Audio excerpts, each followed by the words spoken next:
gotta work for it.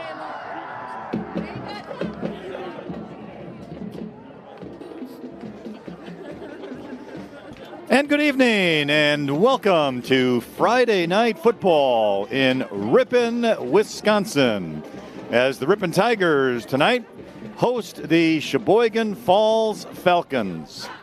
And we're glad to have you live on AM 1600 and 93.1 FM WRPN The Wave, and also live streaming on the World Wide Web at youtube.com/Ripon channel. I'm Lynn Krause, along with my longtime friend of 30 years plus, Marty Ernser. Marty, beautiful night for football here again. We've been lucky that way. The Tigers suffered a tough loss last week. Sheboygan Falcons, the Sheboygan Falls Falcons also had a tough loss last week, and it's conference game number 2 for each school.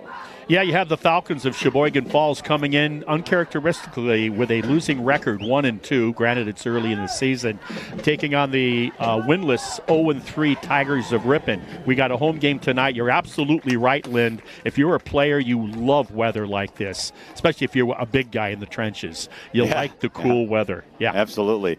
Our pregame show is brought to you by Brewer Heating and Cooling, your local Rheem Pro partner. You can count on the trained professionals at Brewer Heating and Cooling for all your home comfort needs. But yes, the Tigers again in action here against Sheboygan Falls. We have the high school band here tonight, which will be playing the national anthem here in just a moment. And we have a pretty good crowd for a Friday night, not only here on the home side, but also on the east side as well here at Ingalls Field for Sheboygan Falls. We will get the kickoff for you in just a little bit as our pregame show continues, which is sponsored by Brewer Heating and Cooling.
Yeah.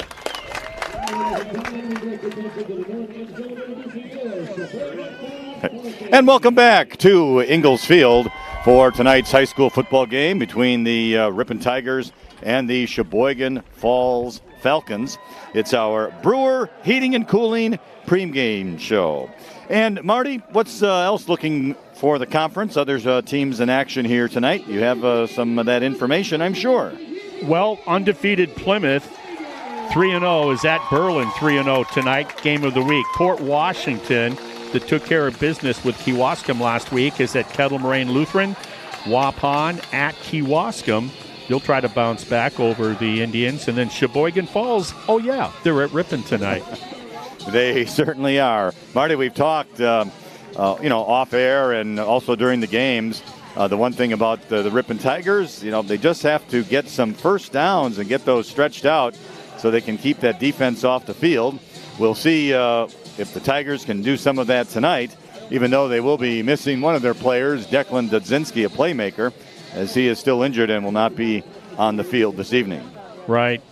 And with Sheboygan Falls, everything with them is the quarterback. It's Evan Belling. He was 12 of 18 for 76 yards last week in their effort, averaging just under 5 yards of completion, did have a touchdown pass. He also tucks and runs with the ball. He did it 16 times for just under 80 yards and almost 5 yards per carry. When he's also not running, he gives it to Drake Moberg. He also had 16 carries, but was not very successful. They did a great job, the Berlin Indians, defensively shutting down the rushing game for against Sheboygan Falls, forcing them to be more one geared towards passing. And it was Brady Schneider, so watch for him. He had 5 catches for 50 yards, averaged 10 yards a catch. And then Sam Schiebel, 4 catches, 22 yards, and so those are the guys to throw to. It's a down year for the Falcons by their standards. I talked about that earlier. Ripon struggling, trying to find an identity. A lot of youth and looking for their first win of the season.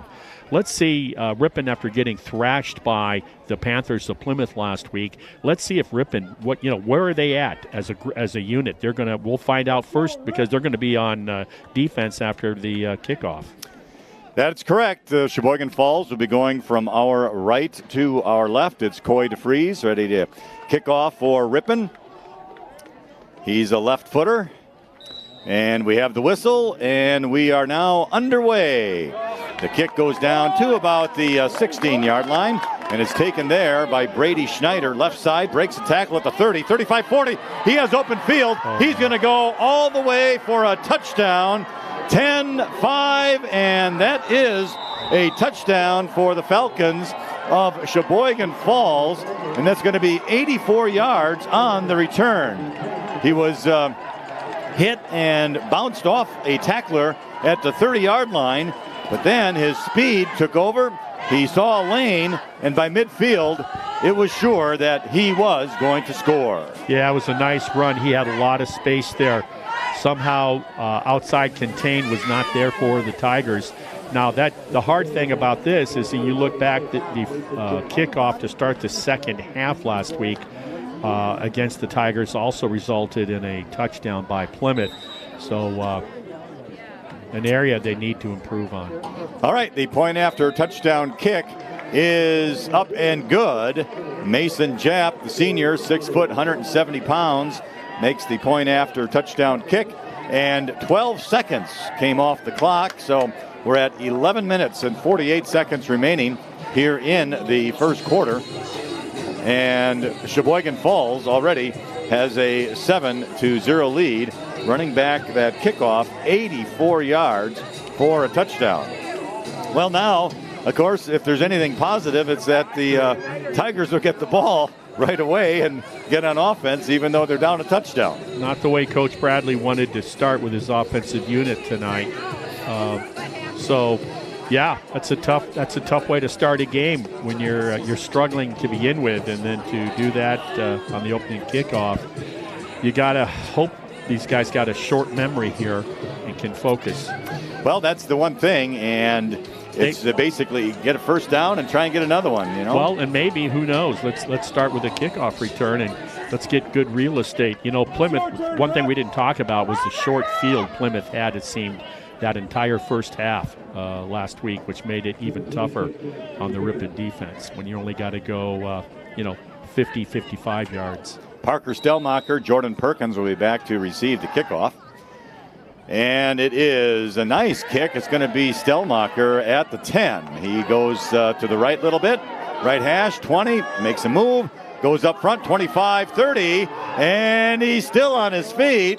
And the officials finally stopped the play, even though Stellmacher did not go down. So all in all, it was a 20-yard return, and Ripon has some good field position at the 30. Yep. Hey, we had a chance to meet the quarterback's dad tonight. Yeah, Parker Webb from Stanton, Texas.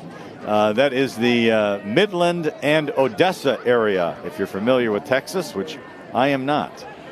Well, it's so darn, it's like another country. It is so large. Yes, it is. All right, the ball at the 30, right hash mark. Parker Webb, the quarterback, again for the Tigers. And he is out of the shotgun with Parker Stellmacher to his left. And he's going to get the ball, a pass, right side. His floater out there at midfield, and it's incomplete. 2 Tigers over there to receive it. Jacob Riddick was one, and Jordan Perkins was the other. I don't know if that was by design or not. Probably not. And the coverage was there, too, because there was 2 receivers and there was 2 DBs, and they knocked it down, defended the ball well. So it was a fly pattern down the sideline.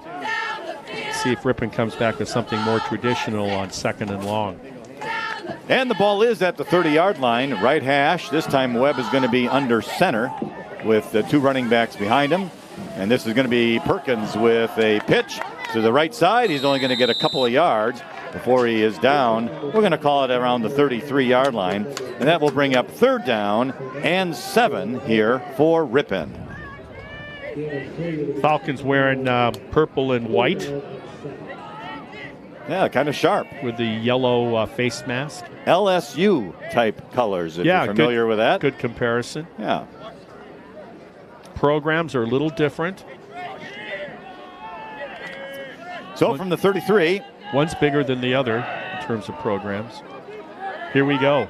Both have won state championships, though, in the 2000s. All right, Parker Stellmacher gets the pitch left side, and he's going to cross the 35, close to the 40, but he did not get enough for the first down. Looks like he's going to be 2 yards short, so that's going to make it 4th down. We'll call it 1. We'll call it at the 39. Yeah, they're going to go for it. I would. Yep, it's going to be 4th and 1, ball at the 39. It's at the left hash mark now. As the clock rolls here in the first quarter, it's Sheboygan Falls 7 and the Ripon Tigers 0 as the Falcons ran back the opening kickoff. Here's Jordan Perkins now. He has the first down as he crosses the 40 to about the 42. Just a nice little play, Marty, off tackle to the right. There was a hole. He only needed a yard. He got 3. Looked like a pulling guard, and he got a good block. And he's a big guy to begin with, just under 200 pounds for a running back in this conference. That's good size. He got off to a good start a couple games this season. Gets nicked up a little bit. Well, he plays both sides of the ball. Yeah, a lot of players. He's on the line and linebacker on defense, so he gets hit a lot. So, all right, it's 1st and 10. Here's Stellmacher left side. He's just going to get back to the line of scrimmage off of the handoff, and no gain on the play. So that will bring up now 2nd down and 10.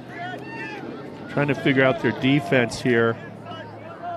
Looked like a 5-man front on that Perkins run for the first down, but they might have just rolled up an outside linebacker.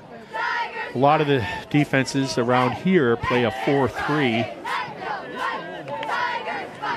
So 2nd and 10, we're at the 9-minute, 25-second mark here in the opening quarter at Ingalls Field. Here's the handoff, Perkins up the middle. Go. 45 to the 50. And he is in Sheboygan Falls territory, about a yard shy of the first down marker. What I like about him that on that play demonstrated, he's 6'2". He does a good job of getting low for a 6'2", 200-pounder, getting, behind his pads and getting low. A lot of guys would be standing more upright, which is not the way to go. Good technique. 3rd and about a yard and a half. Perkins again. He's trying to go into the line, but he's going to lose a little bit or maybe just get back to the line of scrimmage. And he probably did lose half a yard, so now the ball will be right at midfield. He needs to get to the Falcons' 48. So it's going to be 4th down and 2. Well, can they convert back-to-back 4th down attempts on this drive? We're about to find out. It's a solid 2 yards they're going to need. Bringing in the play is Carter Kissinger, number 6. He's a junior, 5'9", 160 pounds. The ball is going to be at the right hash mark. On this 4th and 2, out of the shotgun is Webb. No, I beg your pardon, he was under center. Here's Stellmacher, left side, it's a sweep, but he's going to lose yardage, and the Tigers will not be able to convert on 4th down. So it's going to be 1st and 10 for Sheboygan Falls. The ball in Ripon territory now at the 48-yard line. Brady Schneider, number 5, made a great play. He came off of the block, shot like a cannon, and that's what stopped the play right there on Stellmacher. Good individual play, number 5, coming from his right side. The quarterback now for Sheboygan Falls is number 2, Evan Belling, a senior, 5'11", 165 pounds. And the running back behind him is Drake Moberg, who has the ball now, and he's going to get a yard or two. Moberg is a senior, big kid, 6 foot, 180 pounds. Good gang tackling. It initially looked like coming off that left edge, there might be some real estate to be had by Sheboygan Falls, but good reaction by the secondary of Ripon to shut that down, and that right linebacker for the Tigers. The Falcons were going to give 1 yard to the 47. It's going to be 2nd down and 9. Out of the shotgun is Belling again with Moberg right behind him. And Moberg gets the pitch, left side, midfield. Oh, what a beautiful tackle, Jordan Perkins. And it's a tackle for loss. And give credit to number 42, the teammate, Aiden Gurrock. The 210-pounder was trying to get the block on Perkins, and him and Perkins both did a nice tackle on that ball. Great job. Great job. So it's going to be a loss of about 3 yards back to the 49, and that will bring up 3rd down and 12. The ball at the hash, left side. Belling out of the shotgun, running back behind him. Back to pass. Looking downfield, and the pass is incomplete. It was intended for Aiden Miller, a senior. He was well covered out there by Jacob Riddick. Yeah, Riddick, a nice job on that way, and then the good pressure by Roby, number 25 for the Tigers, just on the release of the pass, had something to do with that incompletion into the ground. And yeah, good coverage by Riddick, you're right. And here it is 4th down, and are they going to play a game of field position, or are they going to go for it? It certainly looks like they're going to go for it. Nope. The quarterback now, Belling, backs up to wait the snap. Yeah, he does punt. And no, he's going to run to the left. Oh, no way. And no way is that going anywhere. He maybe gets back to the line of scrimmage or a gain of 1 on a fake punt. And it's Ripon's ball, 1st and 10. I don't understand that call. It's 4th down, so you're always going to be telling your respective defense, hey, have your head on a swivel, be looking for something. It's a 4th down situation. Make sure they punt it. And not to mention, then he goes to the short side of the field when he decided to tuck and run. So you had no real estate to work with. Great news for the Tigers, though. They got the ball at almost just outside the 50-yard line. Let's see what they can do if they're going to keep running with Perkins inside and Stellmacher to the outside. Here's a handoff to Perkins, who gets back to the line of scrimmage. That's about it. So it will bring up 2nd down. The ball is at the 47. I guess the officials will give him 1 yard to the 48 to make it 2nd down and 9. Good job by the defensive front 7 for Sheboygan Falls, getting off the blocks and minimizing Perkins' success with just, like you said, a 1 yard gain. Ripon is not doing well on 1st downs here. They need to get that closer to a 4 yard gain on 1st and 10 to give them more manageable 2nd and 5, 2nd and 6s. 7-0 Falcons, 6 minutes to go here in this first quarter. Here's a flag on the play. I think Ripon was moving. Parker Stellmacher received the handoff and just got back to the line of scrimmage. Yeah, I think you're right on the motion. I think it was an illegal shift of some sort against the Tigers. We are waiting for the official call here. 5 yard variety, it looks like. Sometimes you don't get anything on that. You take the down. You don't take the yards, but they're going to take the yards, it looks like. Yep, moving back 5 to the 43-yard line, it appears. Yes. And it will be 2nd down, and we're going to call it 14. Yeah, I think it was a legal shift if I read the head umpire's signal there. All right, 2nd and 14. Webb under center, back to pass. Looking downfield, he's under pressure, moves to his right, and he's going to get sacked. Fumbled. And he also fumbled, but did he recover his own? No. No, his teammate a Tiger following the play. Good job, Riley McCann, who jumped on the ball, but now with that loss way back to the 35, it's 3rd and forever. Yeah, initially he had time. He had time to pass, so I guess we'll have to give credit to the coverage on that play because he had adequate time to get rid of it. Going to be 3rd and 21 now. going the wrong way here for Tigers. This series has not been a good one. 7-0 Falcons, 5:12 remaining in the first quarter. Webb under center is going to hand it off to Stellmacher to the left side, and he is unable to break a tackle. And he's also going to lose another yard. That was double blitz up both A gaps right at the last second. Too many pass rushers. The thing is, the pass rush came up the A gap. That play was designed to go off the edge. So I'm surprised that they could not sustain any type of blocking, particularly on the left side for the Tigers. So they got to regroup offensively after that series. Ty Bradley will be doing the punting here as the Ripon's in punt formation. A little bit of a high snap, but the punt does get off. Hits at the 40, taken at the 35, 40, 45, 50. Flag down, probably for clipping. And what a nice return by the Falcons, Brady Schneider. But there is a flag back at the 40-yard line as Schneider ran it down all the way to the 21. Yeah, sophomore Eric Cumber, the recipient of that 30-yard run and a nice touchdown catch from Dragalovic last week for their only score. He got clipped. It was, you heard the fans, it was a pretty easy call to make in the open field. When it's just you and another guy and somebody does something illegal, it's pretty easy to spot in the open field. Yeah, There's no hiding. Sure. There's no hiding. Yeah, that one for sure. So the ball will be moved back. Let's see where the officials will place the leather.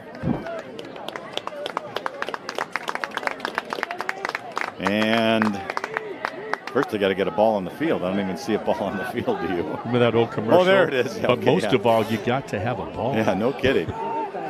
Well, you know, the teams switch balls. I mean, years ago, of course, it was always just one football on the field, but now each team has their own. All right, so the ball will be marked at the 24-yard line, where it's going to be 1st and 10 Falcons on their own 24. 4:20 remaining in the first quarter. Ripon defense has to do something. We got a whistle. Ripon defense has to do something right now. They got the reprieve from that run, and they got the penalty, got them deep in their own territory. Ripon needs to make them punt. Here's a snap to the quarterback, pass to the right side, completed out at the 26 for just a short gain. Nice tackle out there for Ripon, Caden Pear. Brady Schneider, like I said, had 10 yards a catch last week, 5 for 50 yards. He's the #1 target for Belling, the Sheboygan Falls quarterback. Ball's to the 28, gain of 4, 2nd down and 6. Belling out of the shotgun with Moberg behind him. Hand off to, no, it's fumble, a fumble on the field. The Tigers, do they have it? They do. And I'm not sure who got it, but the Tigers have the ball. Well, I'll tell you who got it. I think it was 54. I believe so. And of course, it's Bowden Greff. Yep, the senior. All right. Another Ripon player had a chance to get it, but almost looked slow motion. Yeah. But Greff, you didn't have to tell him twice. The dinner bell was ringing when the leather went to the ground. So that's good news for Huge. Ripon, and great field position at the Falcons' 20-yard line for 1st and 10. Webb back to pass, going to the end zone left side. Oh, and it's incomplete. Intended out there for Riddick. And he was open for a moment, but the ball was a little late in arriving. The timing has been that way, and this being the 4th game of the season, the timing, it's like when they're open. So they still got to get that down from the quarterback to the receivers. When those receivers are open, you can't wait till they're open. You got to kind of have some chemistry there, if you will, to let that thing fly a little sooner. And those defensive backs are allowed to recover and make plays on the balls like they just did there. All right, now here's a pitch on 2nd down to Stellmacher, left side. He cuts up 20, 15, 10, 5, touchdown, Ripon Tigers. What a nice run by Parker Stellmacher. Oh, and a flag, though, out at the 13-yard line. Let's see what it is. But what a nice run by Stellmacher. Bounced it off. He did. A couple of would-be tacklers, good juke move. It was his brother that was Gannon last year. It's Gannon Stellmacher. Parker got some action last year, and now he's one of the bell cows along with Perkins in that backfield. Well, it's against Ripon. which is very unfortunate, and it's a hold against the Tigers, so that negates the touchdown. Ouch.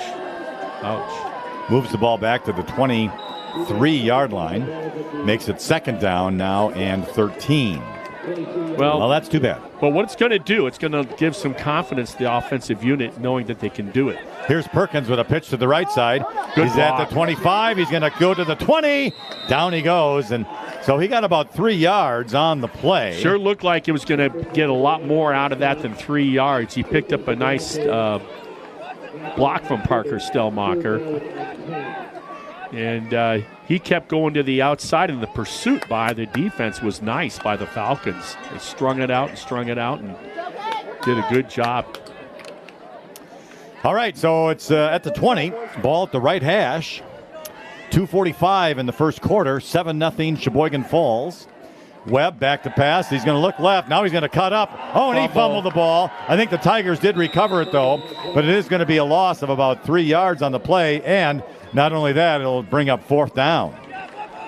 Yeah, I was going to comment on third and about 10 that, get half of it. Get 5 yards. Get a quick little pass, a quick little hitter. You don't have to be throwing the home run every time.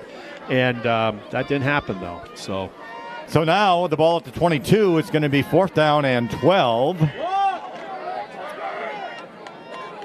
Webb will be out of the shotgun with Parker Stellmacher to his left. 3 receivers to the left. Yeah.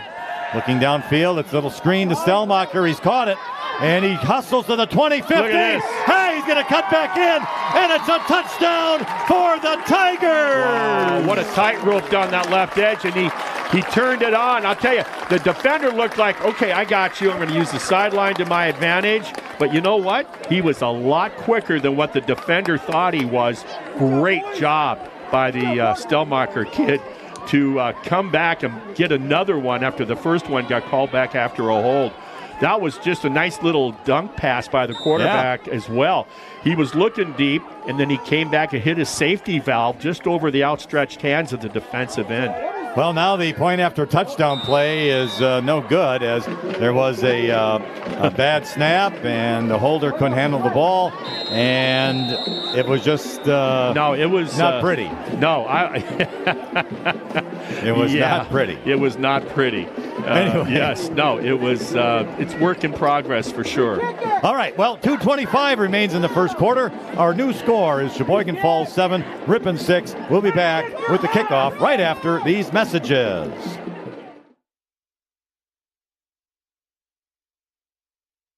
Aroma's Bar and Grill has authentic Mexican cuisine, mouth-watering steak, seafood, chicken, and vegetarian dishes cooked up with a delicious blend of spices and years of experience.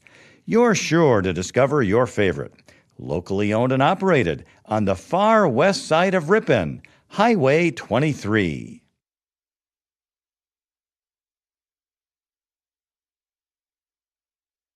Ripon Area School District continues to offer the very best educational options to each and every student. Ripon Tigers are building their future in a high-achieving academic atmosphere supported by a dedicated professional staff who are passionate about education and strive for excellence. Come to Ripon and experience what happens when excellence meets innovation. All right, we are back at Ingalls Field, and the Tigers on that drive scored 2 touchdowns. However, only one counted as it was negated by a penalty, but Parker Stellmacher scored them both, but the most important one there at the end, beautiful screen pass, a little over 20 yards. I think it was a 23-yard screen pass for a touchdown. The PAT no good, but Ripon's on the board, and it's 7-6 now for the Falcons, and Ripon will be kicking off, and let's hope for a better result than the opening kickoff. Different kicker. Yeah, I see that as well. Back to Roby to see if he does a squib. Yes. He does, and it's taken at the 10-yard line to the right side. 15, 20, he gets a hold, 25, 30, and he will get tackled from behind. Aiden Miller, once again, on the return, and that kid is quick and he's kind of small, and he gets some good yardage there. Yeah, you don't want to have the announcers say, boy, that kid is, he's not real big. He's kind of, he's small, but he's slower, Yeah, if you're going small, you definitely want to hear that word quick after you're. Slitherly is one of the words, because he just kind of slides right through there. Yes, indeed. All right, from the 35, 1st and 10 for the Falcons.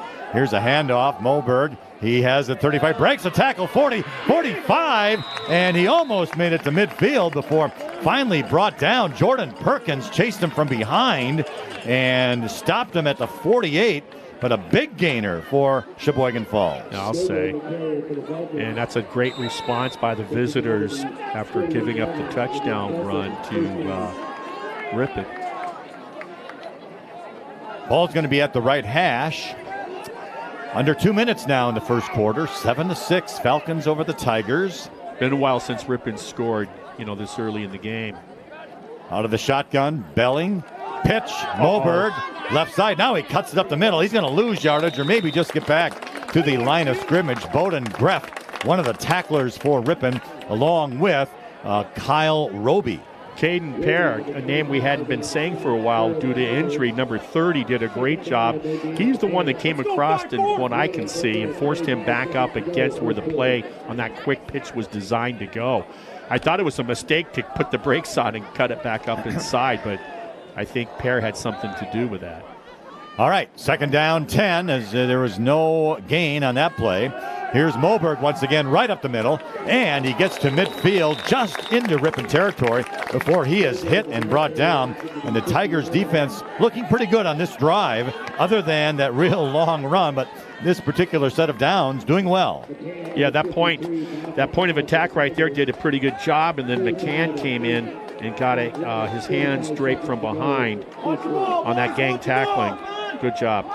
Well, this is an important down here. The ball just resting inside the 50 in Ripon territory. It's going to be 3rd and about 8. Opportunistic play here for the Tigers. Belling back to pass, looking down the middle of the field. He does. Oh, what a nice catch out there by that Aiden Miller. And it was a nice catch inside the 25 to about the 20-yard line. What a pretty play, because the coverage really was not that bad at all. And he threw a strike, not one of these long, lofters. That thing was a seed. That was well executed by Belling, and nice snag. The officials will mark the ball at the 21-yard line after a gain of about 29 on the play. Whoa. The clock is ticking down, Marty, so that's going to end the first quarter here. But 2 big plays on this series of downs for Sheboygan Falls. Let's see, they are lining up. I don't know if they'll get it snapped. They do, right before the clock goes. And here is a pass to the right side, caught into the end zone. Should be a touchdown. And it's a touchdown, Sheboygan Falls. Oh, my. Samuel, was that Scheibel, 22? It is. Samuel Scheibel gets the catch from 23 yards out, and Sheboygan Falls strikes at the last play of the first quarter. Boy, what a beautiful pattern that was, too, because that was right at the, I used to say at the flag, but right to the front corner of the pole. And that's what he threw for, and he let the player run to it. Nice. All right, now flags before the point after touchdown. Our new score, by the way, is Sheboygan Falls 13, Ripon 6.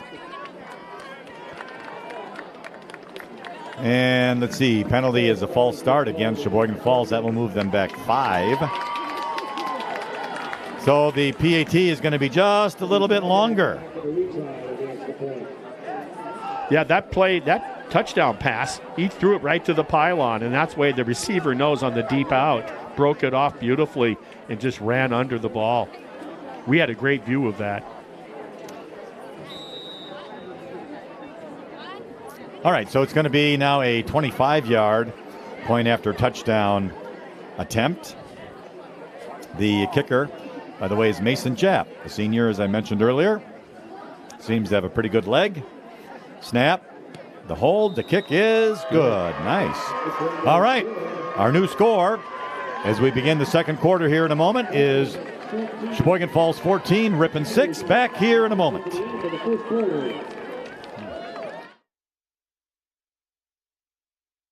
Aroma's Bar and Grill isn't just the place to get authentic Mexican cuisine anymore. Their menu also includes Friday fish fry, Legend Larry's chicken wings, steaks, burgers, and much more. Experience authentic Mexican cuisine and the expanded menu items at Aroma's Bar and Grill. Locally owned and operated on the far west side of Ripon, Highway 23. Our halftime show is brought to you by MPB Builders, known as an industry leader in post-frame construction. You can trust MPB Builders, a 13-time winner of the National Frame Builders Association Builder of the Year Award. Friendly service, competitive pricing. Modern Overhead Door does a tremendous job with quality installation of new garage doors and providing professional service after the sale. Selling residential and commercial CHI overhead doors. Modern Overhead Door, family owned and operated in Ripon. Call 748-5000. We are back at Ingalls Field as we begin the second quarter now, as the Sheboygan Falls Falcons scored a touchdown on the last play of the quarter and will be now kicking off to Ripon, and the Tigers will be going from right to left in this second quarter. Perfect night for football, no doubt about that. Perkins back. It's one of the guys we hadn't seen earlier in the year on kick return. He and Parker Stellmacher both standing at around 10 and 13 yards. I think that's with Declan Dudzinski's injury. Squib kick. Touched at the 30, back to the 25, and it's going to be taken basically right there, though he's still on his feet. Pushing hard Nice. Is the runner for the Tigers. Nice. Got to see who that is. And it's going to be number 42, Christian Cabrera Rodriguez. Tough runner there as he made it from the 25 out to the 28. With that name, he'd be one of the reasons why you don't do names on your jerseys. Yeah, that's a long one. Yes. Okay. Great run, though, huh? You got to love that. Yeah, nice run. Tough kid. Oh, yeah. Moved that pile about 5 yards. He did. All right. First and 10, Ripon on their own 33-yard line. Webb under center. He hands it off to Perkins, right side, and he hits the pile at the 35. Flag goes flying out to about the 38. Let's hope it's against the defense if you're a Tiger fan. I was just going to comment, it's probably their best first and 10 play to start tonight, where you're getting some decent yards on first and 10. You can't be going second and long every time and expect to sustain your drives. And that's what's going to happen here, although the down will remain first. These are the mistakes we talked about. Talked about it pregame. We didn't get our pregame in tonight. Talked with Coach about that. Maybe we'll have time at halftime to get that in. Well, it's a holding penalty. Moves the ball back to the 24. So that they talk about it. They're trying to cut down on those mistakes and practice. First down, 19. Webb back to pass, looking left. Floats one out there. This is going to be intercepted. And it is intercepted at the 35. Aiden Miller with it. He goes across the field to the 20, 15, 10, 5, and he's going to be out of bounds. Hit out of bounds at about the 2-yard line, and who else but Jordan Perkins, who ran him down. Almost took his head off. Yeah, never read the safety on that play. And he just sat there almost like a punt returner waiting for it to come down. Tough break for the Ripon Tigers. Yeah, because you're coming off of them just scoring against you to take a touchdown lead, and then now you got to give it right back to them, and you got your defense in a tough situation down inside the 5-yard line. Interception comes with 11:24 remaining in the second quarter. It's 14-6. Falcons. There's a timeout on the field, and I guess we will take it with them, and we'll be back in a moment.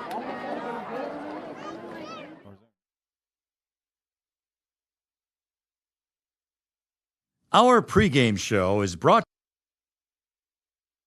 to you by Brewer Heating and Cooling, your local Ream Pro partner. You can count on the trained professionals at Brewer Heating and Cooling for all your home comfort needs.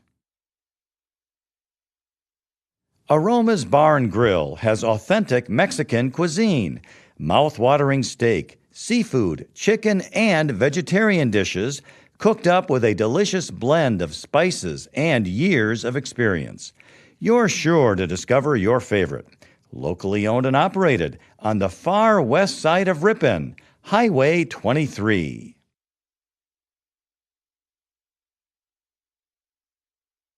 Friendly service, competitive pricing. Modern Overhead Door does a tremendous job with quality installation of new garage doors and providing professional service after the sale. Selling residential and commercial CHI overhead doors. Modern Overhead Door, family owned and operated in Ripon. Call 748-5000. All right, back at Ingalls Field after the timeout.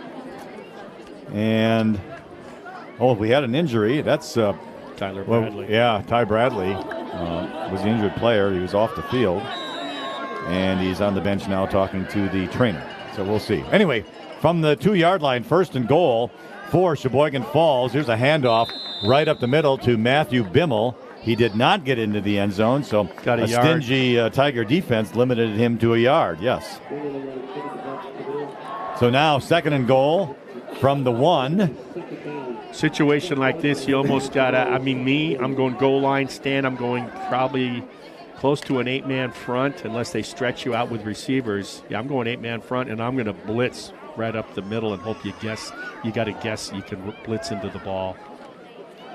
Handoff right up the middle, and a touchdown for Sheboygan Falls. Matthew Bimmel on the carry, and that changes our score now to the Falcons 20 and the Tigers 6.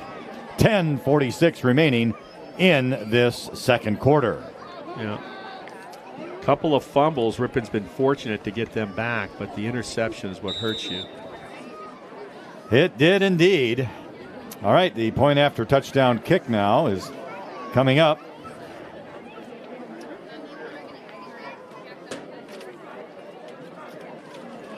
And it is up, and it is good. So the point PAT is good, and it's now 21-6. The Sheboygan Falcons leading the Ripon Tigers here at Ingalls Field. No, Marty, I was kind of looking at the state football rankings earlier today, and some of the top schools, and there's a couple around the area here. The number 1 school is McWanago, and Kimberly was 5, Columbus was 7, Kaukauna 8, Neenah 11. So those are a few of the larger schools and some of the rankings that the state has of all schools together. Yeah, Plymouth was 5, I think, for Division III, coming into Ripon, going into Plymouth last week. So right in our conference, you got a top 10 ranked team there, Plymouth. And then, Marty, as you mentioned, that big game tonight between Plymouth and Berlin, that really should be a good one. Oh, it's going to be physical with a lot of good runners. I mean, we saw you got the running back for Plymouth. What's his name? Brett Sutter, number 3. He had 5 touchdowns against South going into that game with us, and he scored at least 3. So he had 8 touchdowns in 2 games, and he didn't even play the second half of our contest. Yeah, and then you look at the running game. Hermsma, we talked about 227 yards for Berlin last week. Averaged over 9 yards a carry. Here's the kickoff taken at the 10-yard line. That's Jordan Perkins out to the 20. Does the dance, mount to the left side. Hey, he broke free. He's at the 30, left side 40, 45, 50, stops, cuts back again. And he's going to be inside the 40-yard line to the 39.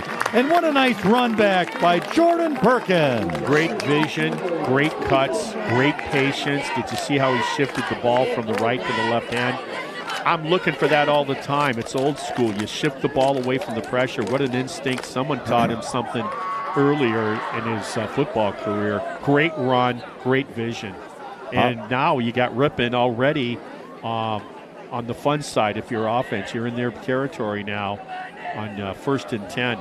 Now remember, the last time they had 1st and 10, Perkins, it was called back on a penalty, but Perkins got about 5 yards on that first play. And so I think coming off of that run, let's see if they can get at least 4 yards on 1st and 10. I think it's important for the momentum of the Tiger offense. Parker Webb under center now for Ripon. Player in motion. This is Stellmacher right up the middle.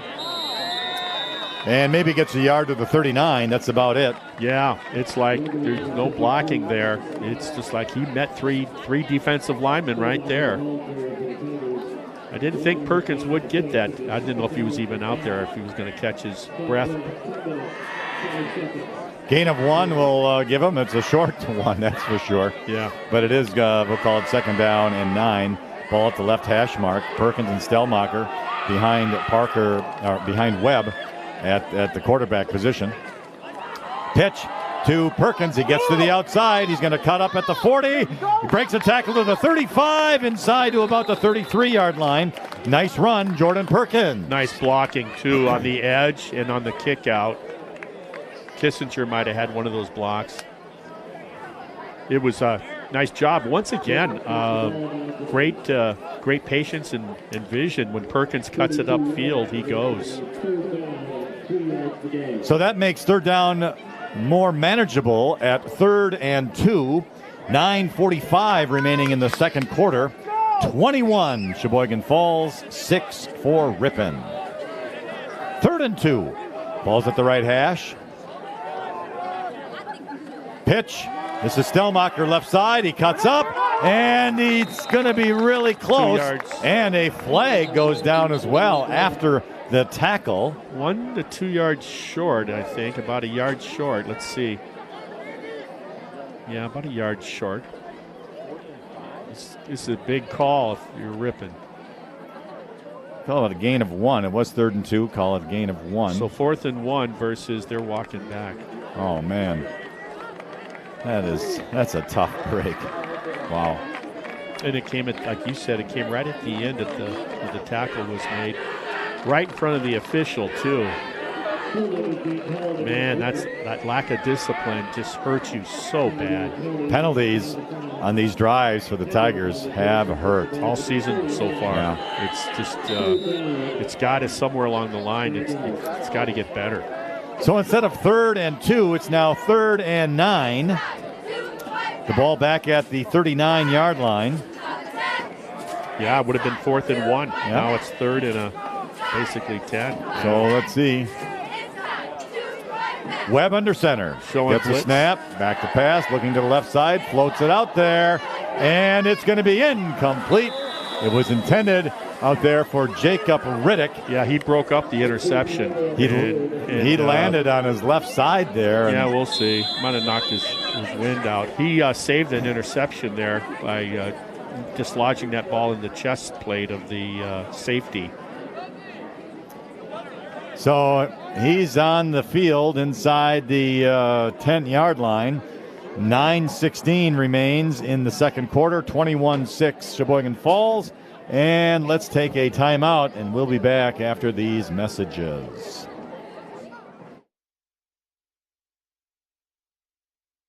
Silver Creek Dentistry offers a truly different dental experience. No upsell, no lectures, never any pressure. They truly believe in treating you the way you want to be treated, with friendly and compassionate dental care. Silver Creek Dentistry for all your dental needs. If you're looking for straighter teeth, better chewing, or simply a better-looking smile, Sensational Smiles Orthodontics offers treatment for both adults and children. Sensational Smiles Orthodontics, your only local one-stop orthodontic office, located in downtown Ripon. And we're back at Ingalls Field live for you. Jacob Riddick walks back to the bench on his own power. So that's good news. But it's still 4th and 9 now for Ripon at the 39-yard line of the Falcons. Back to pass again is Webb. He's rolling to the right, throws a dart out there, but it was incomplete. We had Jordan Perkins in the area and also Carter Kissinger. Yep. But the pass falls incomplete, so now it will be 1st and 10, Sheboygan Falls. I like that play. I mean, it was about a 10-yard out and about a 15-yard out, and ball just fell short. But I like that. They both got separation, the intended receivers. Yeah. They both got nice separation. Just didn't connect on it. So from the 39-yard line, still, it will be Sheboygan Falls 1st and 10. Big mistake on that holding call. It could have been, for all we know, could have been Ripon in the red zone going for another 6. Ball's going to be at the right hash mark. The quarterback, Evan Belling, a senior, 5'11", 165 pounds. And he hasn't been under any pressure tonight. Let's see if this defense can change that. Here's a handoff to Moberg. Nice. There's our buddy. Tackle out there. Yeah. John Moreno Valdez. Just a freshman. Great to call his name out. You've been practicing that. That was a great job, Lynn. Almost sounds like a law firm. Yep, he is a freshman. Great job. He shot out of a cannon 61. We saw that the inaugural contest of the year at Nakusa to start the game. Then he got a little nicked up in that Nakusa game. Let's see if he can go for a repeat or get a teammate to get his hair on fire and do something. Loss of 1, 2nd down and 11. Belling out of the shotgun. Going back to pass, looking left, floats one out there at the 40. Caught, 35, and tackled inside the 30.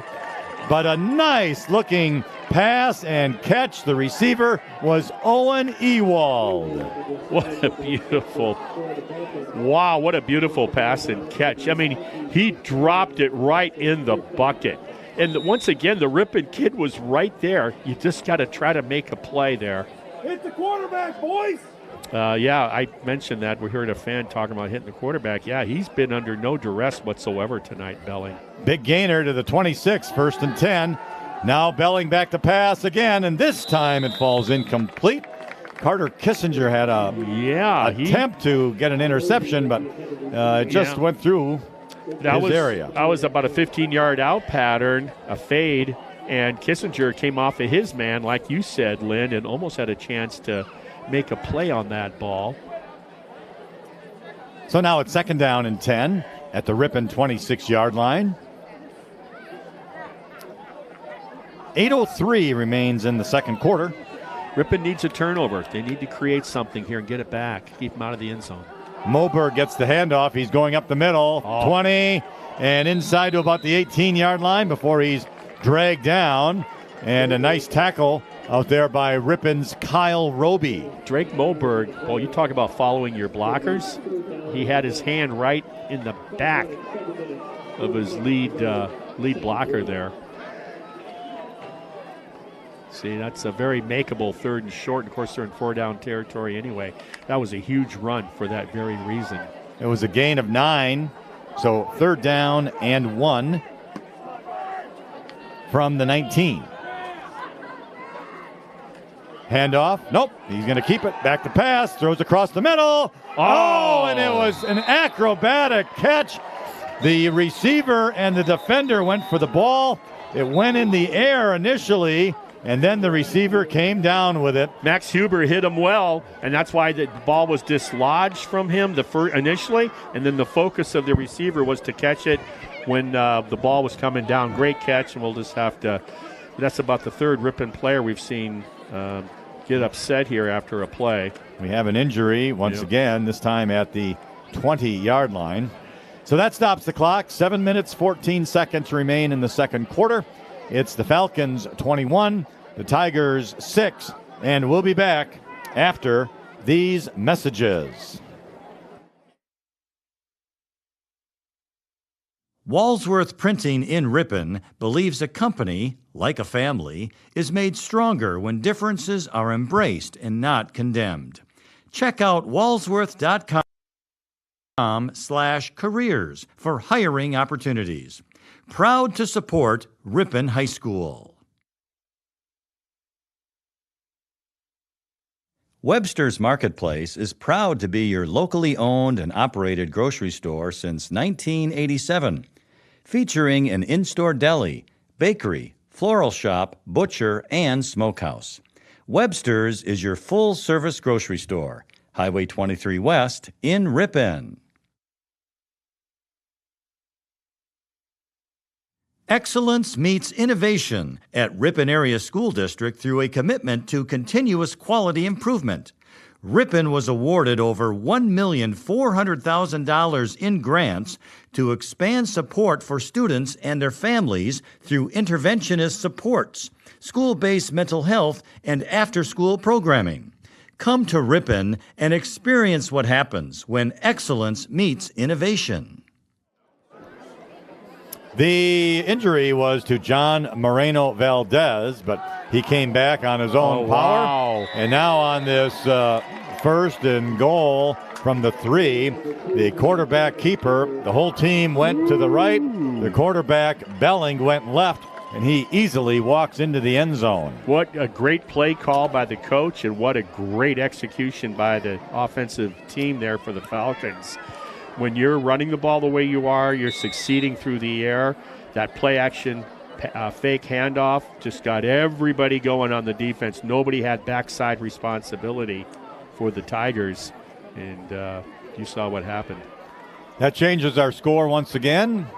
Here's the point after touchdown kick, and it is good. And we have a penalty marker somewhere, yep, way in the other end. So I'll tell you what, between penalties and injuries, this has been a really long first half. 7:01 remains in the second quarter. It's a false start against Sheboygan Falls, so we will have to re-kick. That's the second time they've done that on their PAT, and they were able to successfully execute the kick with the 5-yard penalty last time they did this.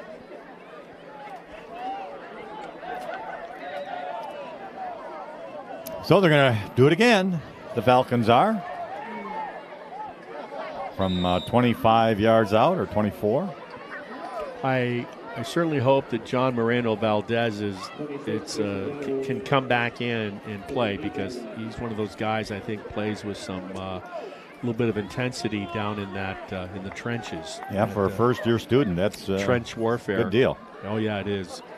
Okay, snap is up. The kick is up, and it is good. So 7:01 remains in the second quarter, and now our score is the Sheboygan Falls Falcons have 28 and the Ripon Tigers 6. And Marty, we had some hope there early on. Tigers had a couple of drives there. They got a touchdown, but penalties, man, they have really hurt the Tigers on the offensive end. Yeah, penalties and big plays by the opposition. Big strike capabilities on through the air primarily. And like you said, it's kind of more of the same we've seen so far this week 4 here, with the mistakes being made that are self-inflicted, and it just makes it tough on you. You got a tough road to hoe anyway. And, they had a situation that was going to be 4th and 1, but after that run by Stelmacher, and it got, because of the holding call, hurt him really bad, and ended up turning the ball over on downs to Sheboygan Falls. All right, so the Falcons will be kicking off to Ripon. It's Perkins and Stelmacher back to receive.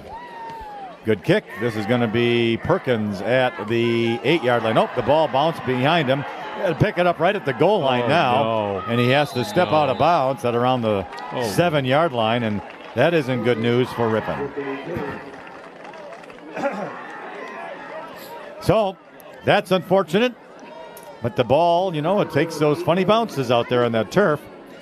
Jordan was ready to pick it up, and then just took that funny bounce, and now Ripon is in a tough spot here inside the 10-yard line at the 8, where it's going to be 1st and 10 for the Tigers. It was a fortunate kick for it was going to the left immediately when it came off the foot of the kicker. So you already had a precarious thing. The best you could hope for is to go out of bounds, and it didn't. Handoff, Stellmacher, left side, cuts to the outside. Hey, he's got some room out there, and he's going to get to about the 11-yard line before the defense really hunkered down on him. But it is a positive play, and a gain of about 4. It'll be 2nd and 6. Brady Schneider, for them, has been a good, effective defensive player on the outside contain. He's done it like 3 times tonight, number 5. And when he's not doing that, he's catching passes also for Belling. Very nice player, very nice athlete, dependable, outside contain, number 5. It's kind of interesting. He's almost out there the same as Schneider, our number 5 is, or Perkins, I should say.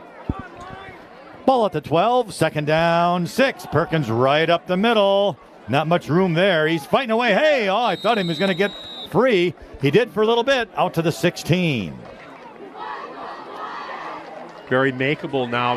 Go back. That was, like you just said, Stellmacher on 1st and 10 got 4. And then you got a few more yards from Perkins. Next thing you know, you have a makeable 3rd and short. It is 3rd and 3. The ball is right at the 15-yard line. With over 6 minutes remaining in the first half, being the score what it is, this is huge for the Tigers right here to sustain a drive. Webb hands it off to Perkins. He found a hole, crossed the 20, makes a move, 25-30. And he's out to about the 33-yard line. And a nice run for Jordan Perkins. He's such a strong kid, 195 pounds. You see that he's running through those arm tackles, stutter step, and then broke that arm tackle for the big down. Great job. This is best drive we've seen now since the drive that they got their touchdown run on by Stellmacher. Out to the 32-yard line, where it is going to be 1st and 10 for Ripon. Webb under center. This is Stellmacher. He gets hit immediately by Brady Schneider. Yeah, no gain. Penetration. So what the run is like a 43, but then they rolled the 2 outside linebackers up. It's almost like a 61-62 on their defense. So Ripon having a little bit of difficulty up front. Right now, I'd have to say the trench warfare is in the favor of the Falcons overall so far. So still at the 32, 2nd down and 10. Clock continues. About 4 minutes and 20 seconds remaining in the second quarter. It's the Falcons 28, the Tigers 6. Webb under center. Rolling to the right, going to look to pass, does throw, incomplete, flag down. Intended for Perkins, and that's where the flag was thrown. Let's see if it's a defensive hold or something. And another flag comes flying out. You would think so, because it was Perkins breaking on that 6-7 yard out pattern, and there was nobody there where the flag was thrown. So you wonder if when he came out of his break, did he, like you said, Lynn, was it defensive holding? Let's see. Let's hope if you're a Ripon fan. So 2 flags on the play. Strictly speculation. The second flag was a dead ball. That's going to be more like a unsportsmanlike type of call, you would think, since it was after the play. But we'll have to find out what the first one was. A lot of conversation going on here. The bad news is Ripon's going the wrong way. Yeah, they sure are. Oh, boy. This can't be good. This cannot be good. This is getting all too familiar. Well, I don't know. The flag came out right during the pass. Sure is. Then when the ball was dead, then the second flag came out. This is quite the conference. Well, let's get on with it already, shall we? Now the Tigers are moving up a little bit. I don't know. It's like they're being like a scolded puppy. It's like, okay, are you sure I can come back now? Let's see. No, Coach Bradley's going to get an explanation, but they still haven't done anything with the ball. All right. There's an ineligible player downfield. That's the one penalty. Second penalty is unsportsmanlike conduct against Ripon. So something was said after the flag was thrown. That it was. So that will be a set. Wow, that's a 15 on the dead ball, let alone the illegal downfield.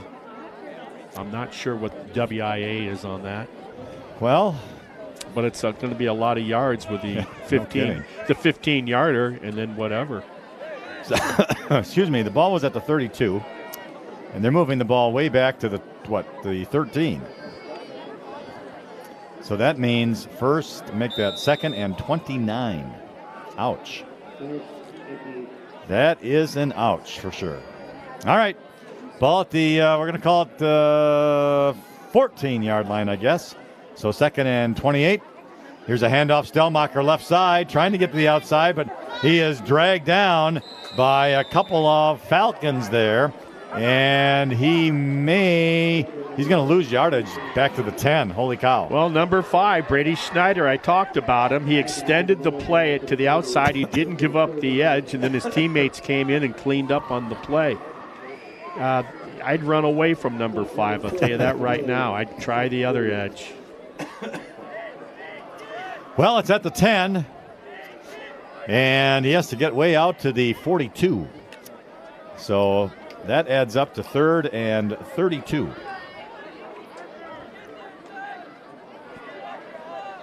Webb is in the shotgun anyway. Interesting. They're going trips to the short side. Interesting formation by Ripon. You gotta block though. You got to give them time here. So I don't know what they're doing, but they're just letting the clock run. They're going to call timeout. That's what they're doing. Okay. I would blitz on that play, by the way. If I'm the Falcons, I would blitz. All right. Well, Ripon takes a timeout, so we will as well. It's the Falcons 28 and the Tigers 6, and we'll be back after these messages.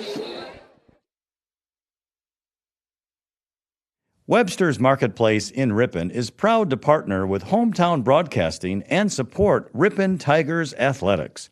Thank you for shopping Webster's Marketplace, your locally owned and operated grocery store since 1987. Highway 23 West in Ripon. Silver Creek Dentistry offers a truly different dental experience. No upsell, no lectures, never any pressure.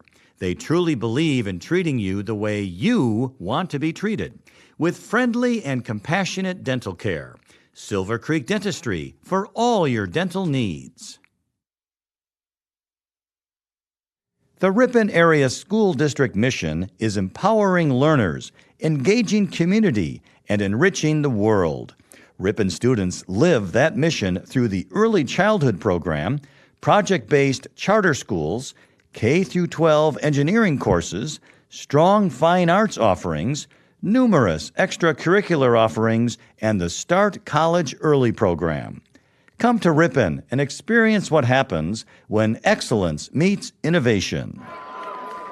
All right, back at Ingalls Field on a 3rd and 33. They had a screen pass set up to Parker Stellmacher. Unfortunately, he was unable to hang on, and it brings up 4th down. That stops the clock. 3 minutes, 25 seconds remaining in this second quarter. Ripon now in punt formation. Looks like it's going to be Max Huber doing the punting for Ripon. And now another flag. The 2 seniors are back to receive, both Schneider and Miller. Those guys have been effective tonight offensively and defensively with Schneider. So this game has really gotten sloppy. I mean, between all the penalties and the mistakes, right now it's just, I think Ripon would just be happy to get into the locker room and try to get settled and get squared away for the second half. That penalty was against Ripon, so that moves them back 5 more.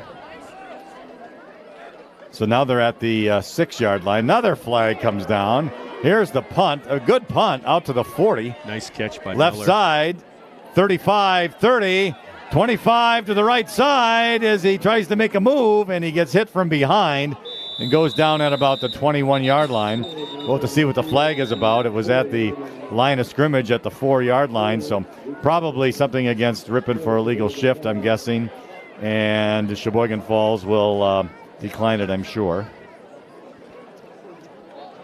It was a great haul on that punt by Miller. Was, yeah. I mean, for him to catch that all, he was laid out, full sprint, catching that with his hands, and then was able to get tightrope down that sideline to get some really nice yards. So with the penalty being declined, like you said, Lynn, because they'll take the real estate over the 5 yards and have to kick it again or half the distance. Yeah, they're in good shape right now. You got a 3-score lead. And this would really do a lot of damage to any chances Ripon has coming back in this one if they could put it over for 6 here. From the 21-yard line of the Tigers, left hash, first down and 10 for the Falcons. Belling, Moberg, handoff right up the middle, and no gain. So a good defensive stop there by Ripon.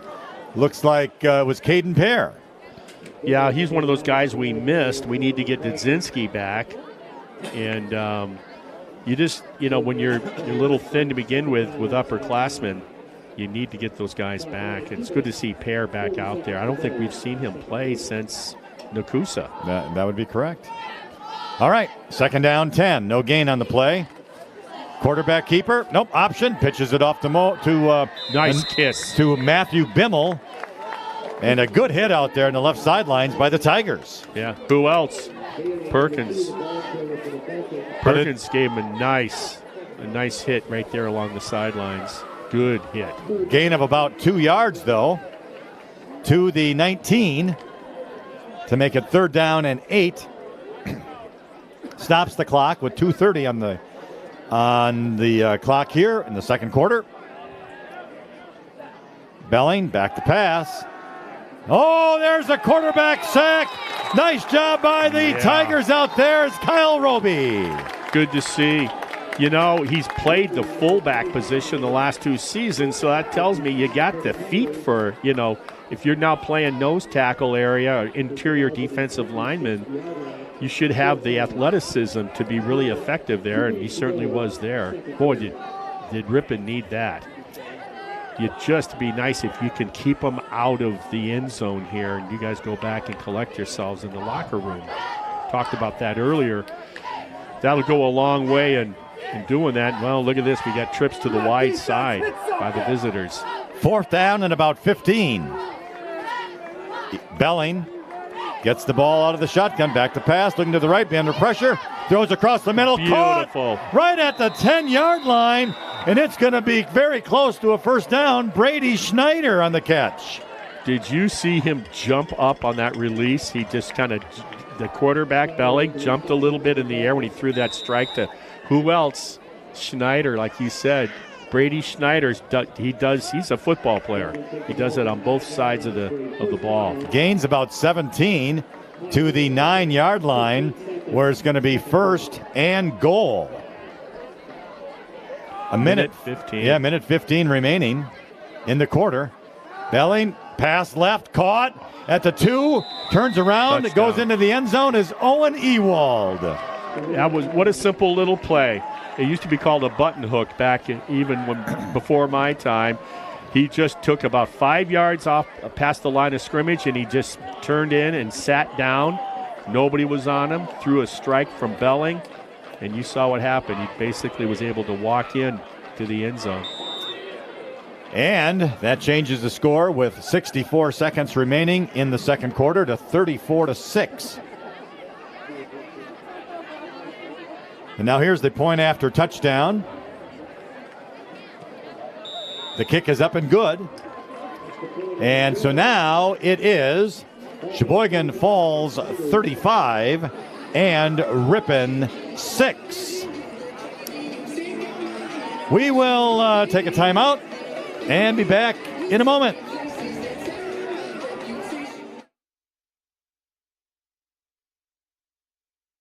The Ripon Area School District mission is empowering learners, engaging community, and enriching the world. Ripon students live that mission through the Early Childhood Program, project-based charter schools, K-12 engineering courses, strong fine arts offerings, numerous extracurricular offerings, and the Start College Early program. Come to Ripon and experience what happens when excellence meets innovation.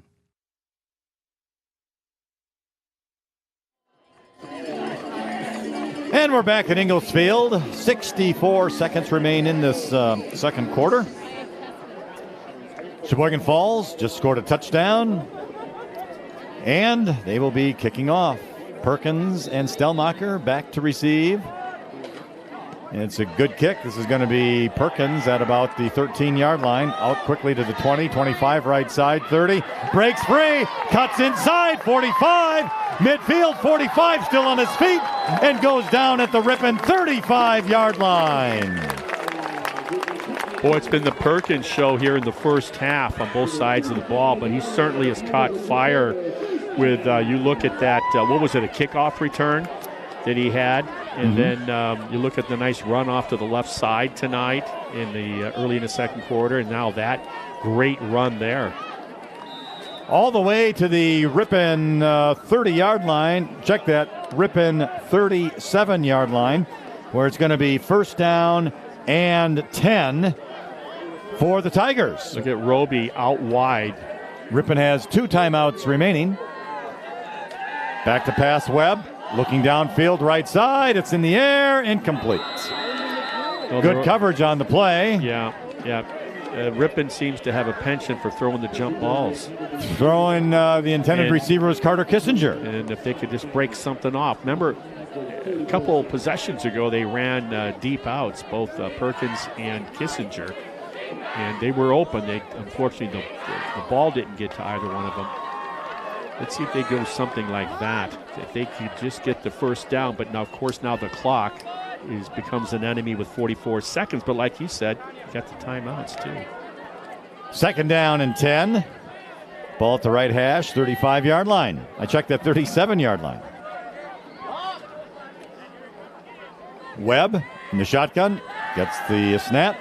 Little screen pass to Parker Stellmacher. Incomplete. It ate him up. The pass, one of those little four-yarders, and it came in, little rising fastball up at the helmet. Incomplete pass does stop the clock. They got 2 chances to get their first down. So it's going to be third down and 10 from the 37-yard line. So they couldn't connect on the deep ball, on the jump ball, and then the little flick off the right side just ate up the intended receiver. Let's see what they do here. Webb out of the shotgun, gets the snap, looking left, throws to Perkins. He's at the 40, cuts inside, 35, 30, flag down. Oh, no. And to about the 28-yard line. And another flag on the field. That's going to go against Ripon as well. They're going to call a hold on, I think, on 25. By the way, let's talk about the play for a second. What did they do? They took their best athlete, they put him in space, and just threw a little nickel dimer to him and let him operate in open space, and that's why they were effective with that. Now, the sad thing here is where that flag was thrown had nothing to do with the play. The ball was well past them on that play, and that's that little bit of lack of discipline, I think, that's hurting the Tigers here this season. Don't know who's down, do we? I think it's Perkins. That's my guess. Okay. And he's down at around the 28-yard line. The clock has 29 seconds on it. It is, again, 35-6, the Falcons. We're awaiting the call here now from the official. The 2 players that have come out with injuries for Ripon are still out, both on the bench. That'd be Bradley along with the freshman John Moreno Valdez, the senior, and the freshman, both on the bench. What indications are neither one's going to be re-entering. Something to keep tabs on as Perkins gets assistance off the ground will be who will be doing the punting duties in lieu of Bradley's absence. He's got a hitch in his get-along. walking slowly. With the penalty, which was a hold, it's going to go way back now to the 47-yard line. And they have to get to the 27, so 3rd down and 20 coming up here. Again, 29 seconds remains in the second quarter. 35-6 is the score for Sheboygan Falls. Ripon scored on a nice screen pass to Parker Stellmacher, about 22 yards out. These holding penalties tonight, they also stymied the other drive that we talked about earlier. Ripon had a chance early in this quarter, and with a hold at the end of the run. All right. Webb out of the shotgun. Passes to the left side. Caught out there at the 42-yard line. Look who it is, the guy that caught that touchdown pass at the end of the game at Plymouth last week. And the pass caught by Eric Cumber, sophomore, 5'9", 150. Yeah, he's got a younger brother, a freshman, 9th and 10th grader. So he caught that Nolan Dragalovich touchdown pass. And nice that run. also means that it is the halftime now, as that was the last play of the half. And our score here at halftime is Sheboygan Falls 35, Ripon 6. And that means we move on to our halftime show, brought to you by MPB Builders, known as an industry leader in post-frame construction. You can trust MPB Builders, a 13-time winner of the National Frame Builders Association Builder of the Year Award. Marty and I are going to come back after this break, and we're going to talk about a man who passed away this week, who did a lot for the Ripon community and a lot for Ripon youth, and that is going to be Howard Hansen. And we'll talk to Marty and myself about Howard right after these messages.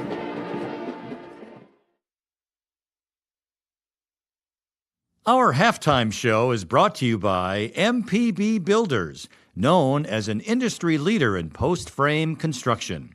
You can trust MPB Builders, a 13-time winner of the National Frame Builders Association Builder of the Year Award. Our pregame show is brought to you by Brewer Heating and Cooling, your local Rheem Pro partner. You can count on the trained professionals at Brewer Heating and Cooling for all your home comfort needs.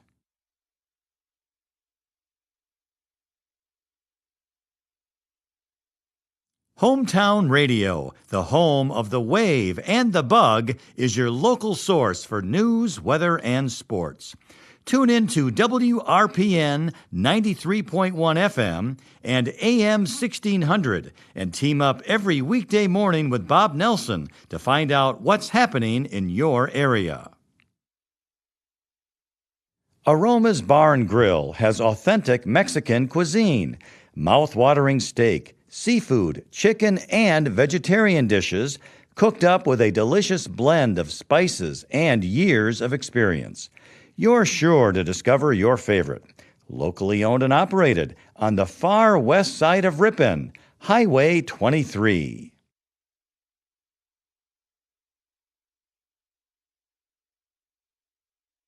Friendly service, competitive pricing.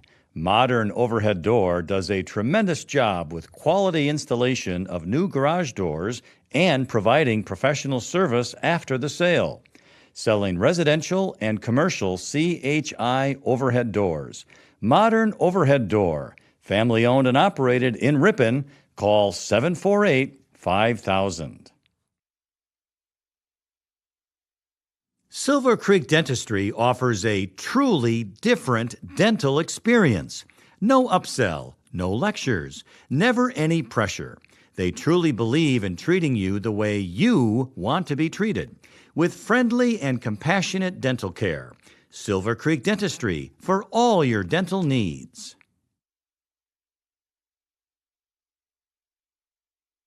Floral Expressions is a full-service floral shop conveniently located inside of Webster's Marketplace. From centerpieces to balloon bouquets, full wedding flowers to custom and sentimental remembrance arrangements, Floral Expressions is here to help. Inside of Webster's Marketplace, Highway 23 West in Ripon. The Ripon Area School District mission is empowering learners, engaging community, and enriching the world. Ripon students live that mission through the Early Childhood Program, project-based charter schools, K-12 engineering courses, strong fine arts offerings, numerous extracurricular offerings, and the Start College Early program. Come to Ripon and experience what happens when excellence meets innovation. Our halftime show is brought to you by MPB Builders, known as an industry leader in post-frame construction. You can trust MPB Builders, a 13-time winner of the National Frame Builders Association Builder of the Year Award.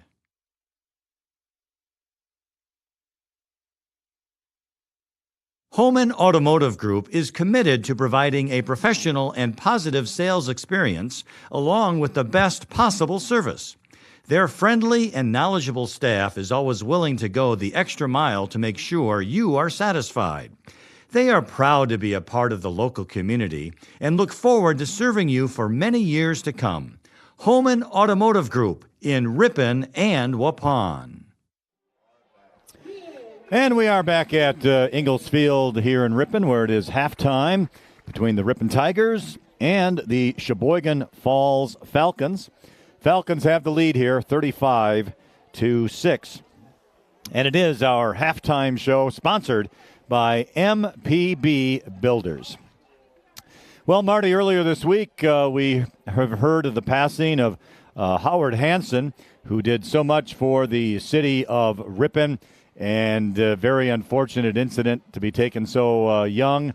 And I have a list here of some of the things that Howard was involved in his lifetime here at Ripon. And then we'll just kind of talk about his legacy that he's leaving. But, you know, at one time, Howard, he was a Ripon High School baseball coach, the American Legion baseball coach, a Little League baseball coach. He painted the athletic fields for years and years. He always set up the Village Green ice rink and kept the maintenance on that. Ironically, he was in the front page of the Ripon paper this week as part of the Green Lake Greenways Trail Advocacy Group. He was a Ripon Common Council Aldermanic District 3 representative. He served on the Ripon Board of Review, the Ripon Park and Recreation Committee, and many other City of Ripon committees that he was a part of. He was the Septemberfest Motorcycle Show Coordinator. Of course, Septemberfest is going to be next Saturday here in Ripon. He was part of the Green Lake Harvest Fest Motorcycle Show Coordinator. He also developed the Flamer Thrower Hitting Machine, which is used by professional baseball players, the NCAA, and for softball. He's a patent holder for the invention of a pneumatic ball projecting apparatus.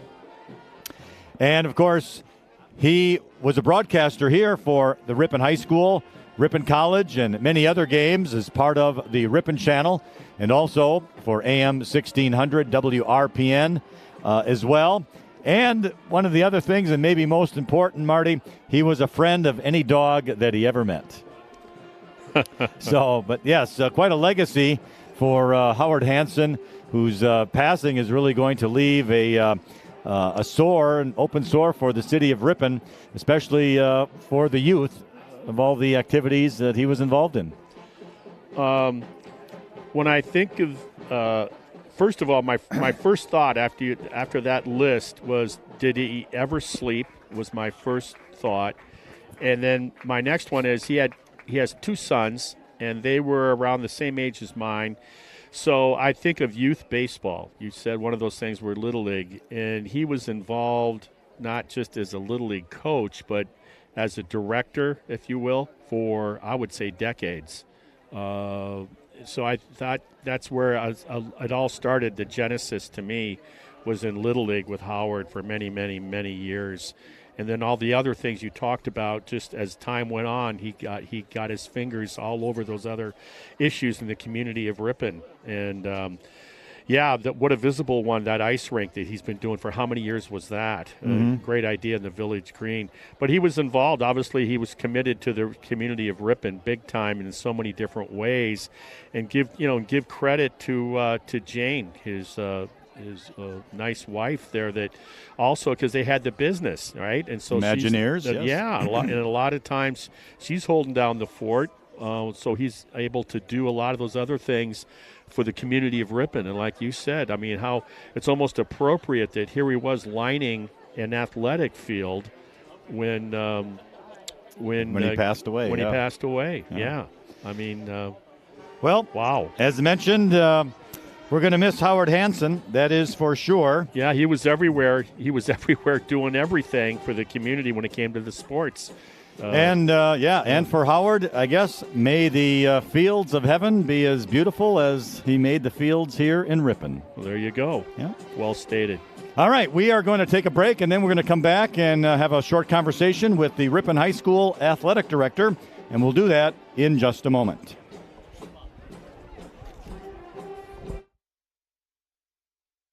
The meat department at Webster's Marketplace has a butcher on site daily, cutting the meat fresh for you and your family. Webster's Meat Service case features hand-cut steaks, signature stuffed mushrooms, marinated chicken breasts, and great fresh from the sea options for you to enjoy. See you at Webster's. What's for breakfast tomorrow? Maybe fresh hand-cut donuts from the in-store bakery at Webster's Marketplace. Webster's Marketplace, open at 6 a.m. daily, Highway 23 West in Ripon.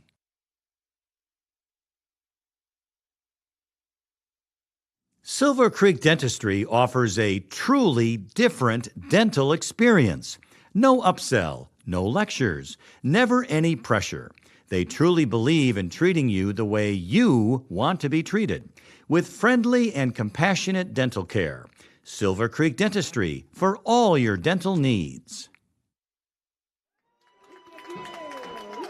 All right, back at halftime, it's the MPB Builders halftime show, and it is brought to you by MPB Builders, known as an industry leader in post-frame construction, and you can trust MPB Builders.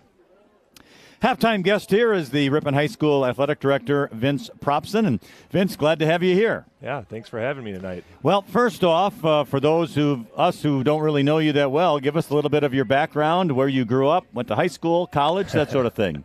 Well, I grew up in Chilton, Wisconsin, born and raised. Went north up to Northern Michigan University.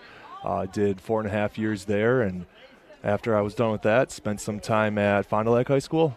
Spent some time at White Lake High School, where I started as an athletic director, then came down to Randolph High School, and that's where I had been the last 3 years, and now I'm here. Well, Randolph High School I'm quite familiar with because that's where I grew up and graduated from, so we do know a few of the same people from that. So that's kind of an interesting little tidbit there. But fall sports in Ripon, I mean, we talk about football because we do the broadcast here, but there's a lot more for these student athletes to be offered other than football. There's a lot of fall sports, and if you can kind of review them for us. Yeah, absolutely. So I guess let's just start with soccer here. I don't think soccer's let up a point in 2 or 3 weeks. They've had absolute shutouts in every contest that they've had, and last night was their home opener. Manitowoc Lincoln High School was here, and they won 1-0. Nice. Tennis, they've improved so much. Is this girls or boys tennis? Girls tennis during the fall. They've improved so much from last year if you just look at the statistics of it. And this week alone, they won and they swept Kiel last night as well. But they've continually won their sets and their total contests because they do 4 singles and they do 3 doubles. So it's the best of that 7. And they've come out on top on majority of their games. I think there's 2 that they've lost all year. When you look at cross country, they finished top 3 in their last 2 events. And tonight was another one. They were at Mayville High School. Not sure on how that ended tonight, but Chris, Chris Gatsky, he's always got a good team, so he has them prepared, that's for sure. So volleyball, they've taken a few lumps this fall, but I'll tell you what, they've played some really, really good teams and have taken them all the way to the end. So I know Coach Landerman's going to have a really, really good season ahead of her, and they took down Winneconne last night in 5.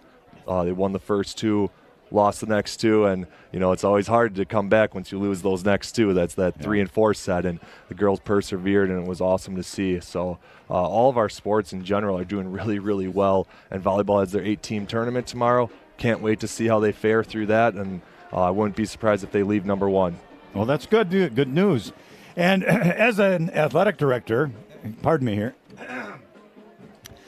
you must obviously attend a lot of sporting events, but give us, I guess, a little bit of insight in what an athletic director does throughout the course of a week when it comes to all of these athletic events. Yeah.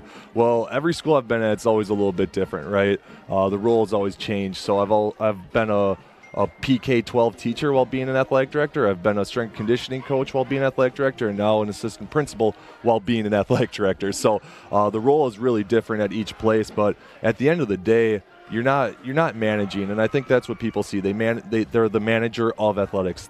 That's not what we wanted to be seen as. An athletic director is an individual who empowers their coaches, empowers their players, and their individuals around them to be the best that they can possibly be, and giving them the autonomy to do so.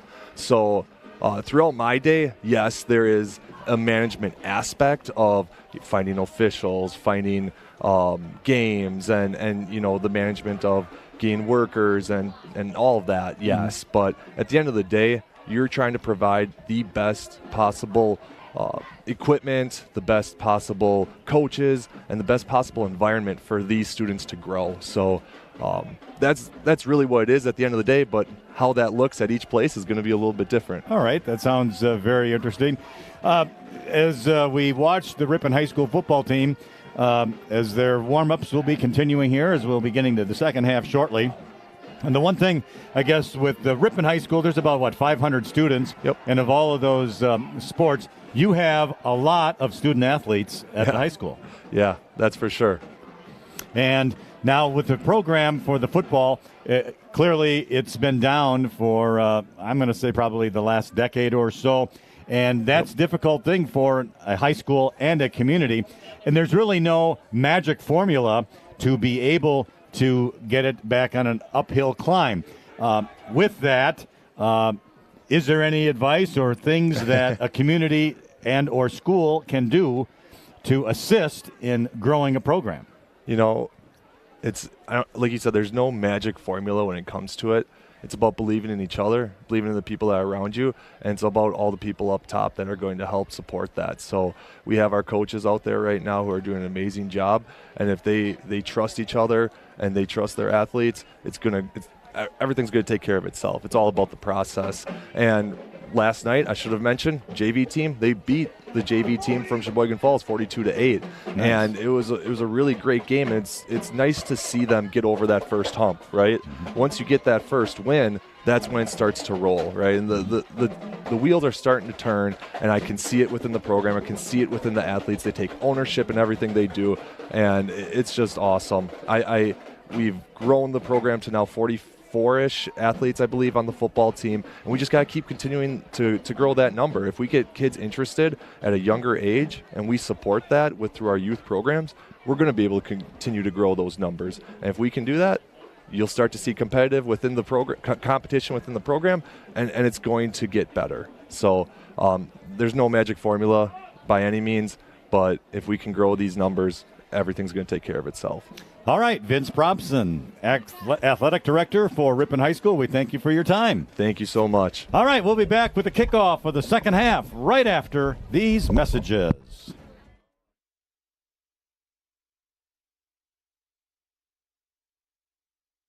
Silver Creek Dentistry offers a truly different dental experience.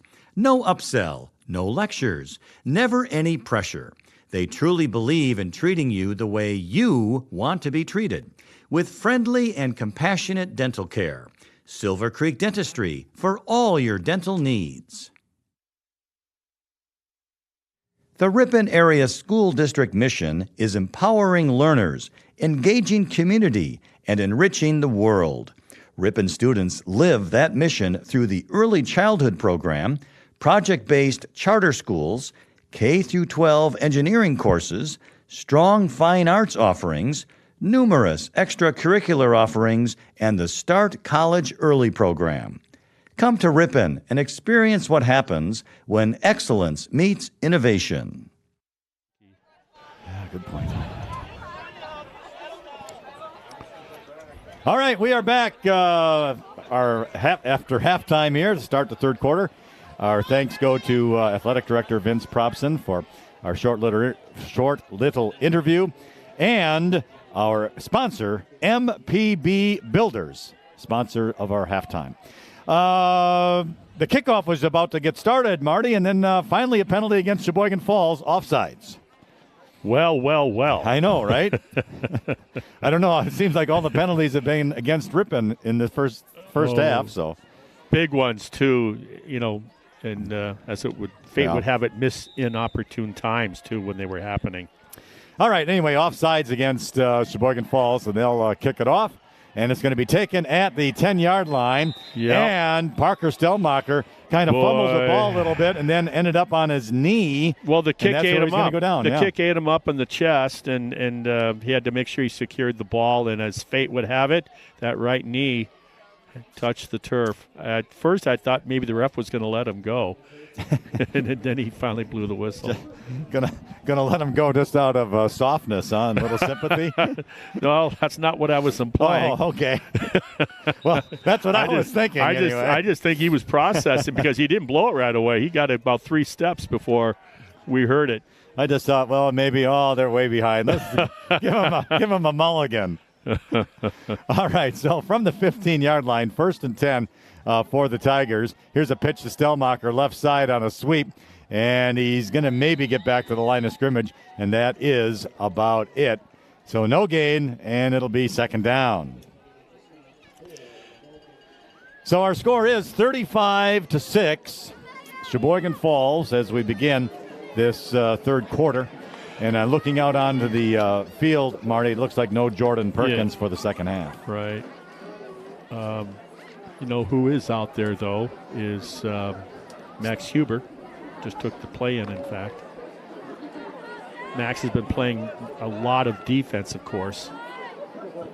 The safety. Webb under center. Going to hand the ball off up the middle. It looks like Stelmacher again. And again, he's just going to get right to the line of scrimmage before he is tripped up. And you got Declan Dudzinski. We talked about how they're missing him, the junior, and he's another one of the running backs.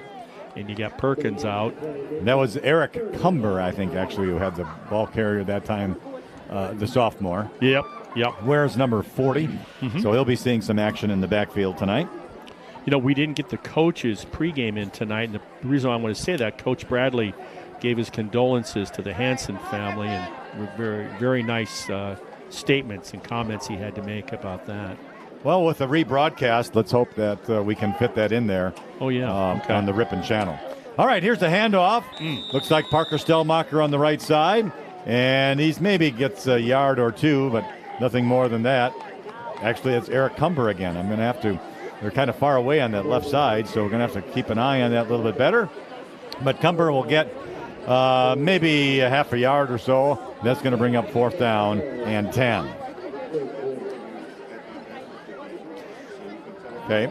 We're just told that we'll do the pregame interview at the end of the broadcast here tonight, so you can stay tuned for that after the game. All right, nice punt. Going to be taken out at the midfield mark by Sheboygan Falls. The runner to the right side on the sidelines gets to about the 40, inside the 40 before he goes down, and that's at Aiden Miller for the Falcons. They actually formed a wall. You don't see that a lot anymore. It takes a lot of timing and effort to work on a return game with a wall to one side. He almost got there. We've been saying this all night. Another Ripon player down. Yes, at around the 35-yard line. You got to have your head on a swivel, particularly on special teams on return. When you're the punting team or the kicking team, you got to be watching. I can also attest to that personally, having remembered in high school. Well, it looks like he's going to get up pretty quickly, so No, maybe that's good. Well, it looks like it maybe his right ankle or right leg or something that got twisted up. And that is going to be, I believe, is it Landon Clark, 76? Or is that 75? That's Robert Brown, big 75. Yep, big Robert Brown. Big kid, sophomore, 6'1", 2 1/4. So let's hope that he's going to be able to get back in. Yeah. Little gimpy on the right side, but what do they say? Rub some dirt on it? Yeah. Problem is with the turf, there's no dirt anywhere, folks. There isn't any, no. Rub some rubber pellets, I guess. All right, from the 38-yard line, it's going to be 1st and 10 for the Falcons. Ball's at the right hash mark. Quarterback, once again, is Evan Belling. Blitz. And a handoff up the middle, breaks a tackle, and still going is the running back, Drake Moberg. Wow, guessed it perfectly, but you got to wrap up the tackler, and you had about a 3-yard loss, unfortunately, and that turns into a substantial double-digit yardage gain. Wow, good presence of mind by the running back for the Falcons. It was an opportunity, but opportunity lost. So the runner goes out to the 24, where it's going to be 1st down and 10 for the Falcons. Belling out of the shotgun. Awaits the snap. Boy, everybody's coming. Moberg gets it again. Right side, going to break free to the corner. And he's about to the 10 before he's knocked out of bounds there by Max Huber. Wow. I mean, your secondary's making all the tackles for Ripon. You had everybody, including their families, moms and dads up there in the front line of the Tigers. That came off tackle, the right tackle, and they just couldn't get to the edge if the defense for the Tigers. So with that run, the ball's at the 9, goal to go, and 1st down.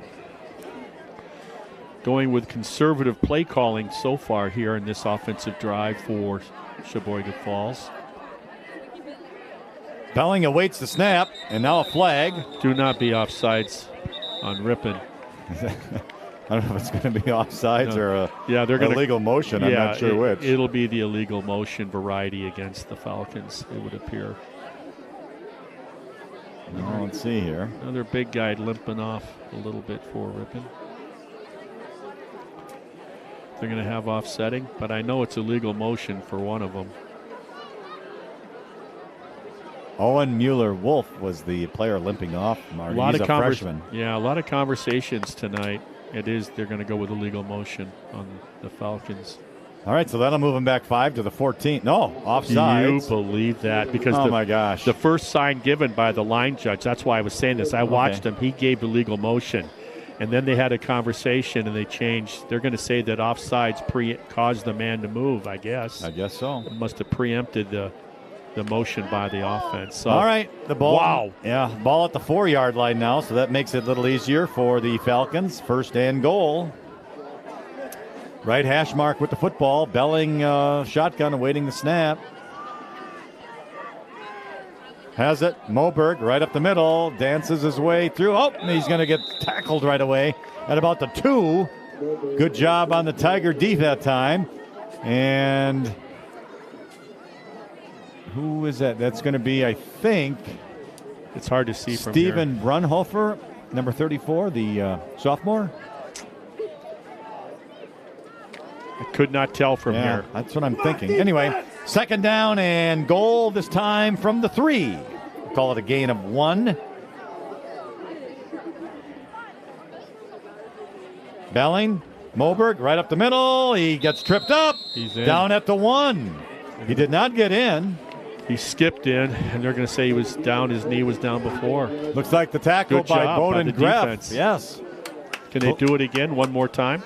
Clock rolling, 7:25 remaining in the 3rd quarter. But Sheboygan Falls about a half-yard away from a touchdown on 3rd and goal. Can they do it? Can someone shoot gaps here? and hopefully blitz right into the play. Here's Moberg again, and he got hit hard, but he made it into the end zone first. Yeah, he got through the door before it closed on him abruptly. So the Falcons have another touchdown, and now another player. Tiger on the field. Yeah. Oh, my. So 7:05 is the touchdown. And our score now is the Falcons 41 with the Tigers 6. And we will be awaiting the point after touchdown play. The Tigers injured player will be walking off the field on his own strength. That's Riley McCann. Yeah. Well, now with the touchdown, we will have a running clock.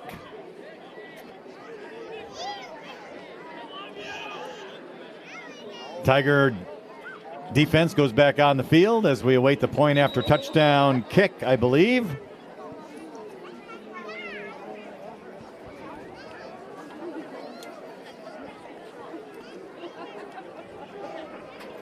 And the kicker has had a good night. Mason Japp for the Falcons.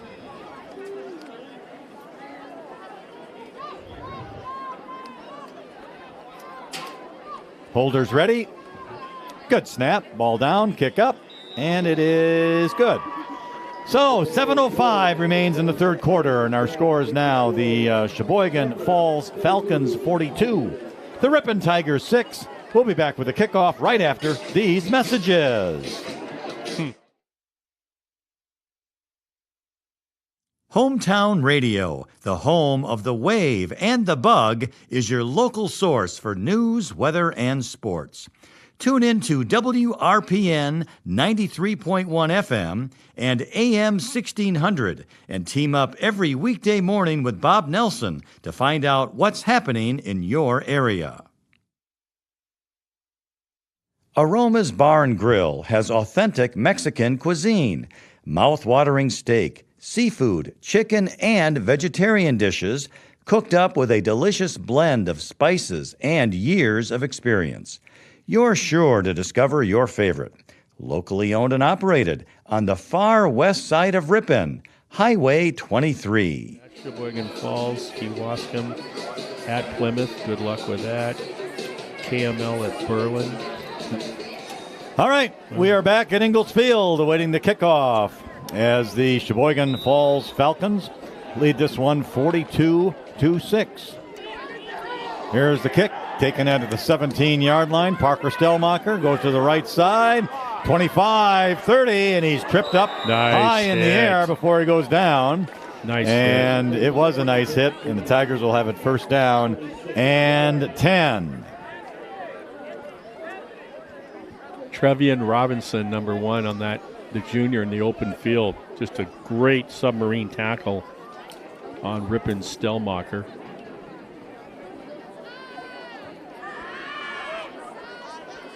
All right, the ball will be at the 28-yard line for Ripon on first down and 10. Ripon had to get straightened out there to make sure they had 11 players.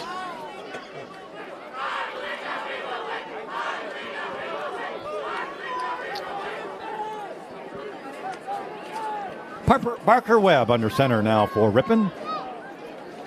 Gets the handoff up the middle. I think that's Eric Cumber. He's going to get a couple yards, maybe out to the 30-yard line. So a gain of about 2. We'll call it second down and 8. Next week, the Tigers will be home once again. And I forget who they're playing. Oh, Port Washington, isn't it? Yeah, Port Washington comes to town. They got it going. They got it going their way too. Port does. We got a player down for them, the visitors. Waupun will be at this Sheboygan Falls team will be home against the Waupun Warriors. Kewaskum, that is last year's conference champion with a 6-1 record, has yet to get a W in the win column. They have lost their first 2 games non-conference to Baldwin Woodville, then to Campbellsport. And then Port Washington, to open up conference play last week, was very unhospitable. 48-3, Port Washington took down Kewaskum. And so that's what's going on with next week there. So Waupun, Sheboygan Falls, Kewaskum at Plymouth, Cattle Moraine Lutheran at Berlin, and Port Washington comes here to Ingalls Field in Ripon as the player gets an applause, escorted off the field from his injury, or was upset anyway. Yeah, I'm not sure. It looks pretty good walking off, so, maybe lost his air a little bit there. Yeah, the game to be interested will be Plymouth and Berlin, the 2, 3-0 ball clubs. Strong running games. That's going to be quite the game tonight. All right, 2nd down and 8 for the Tigers. Going to be a handoff right up the middle. Eric Cumber again, and he's going to cross the 30 to about the 32-yard line to bring up 3rd down.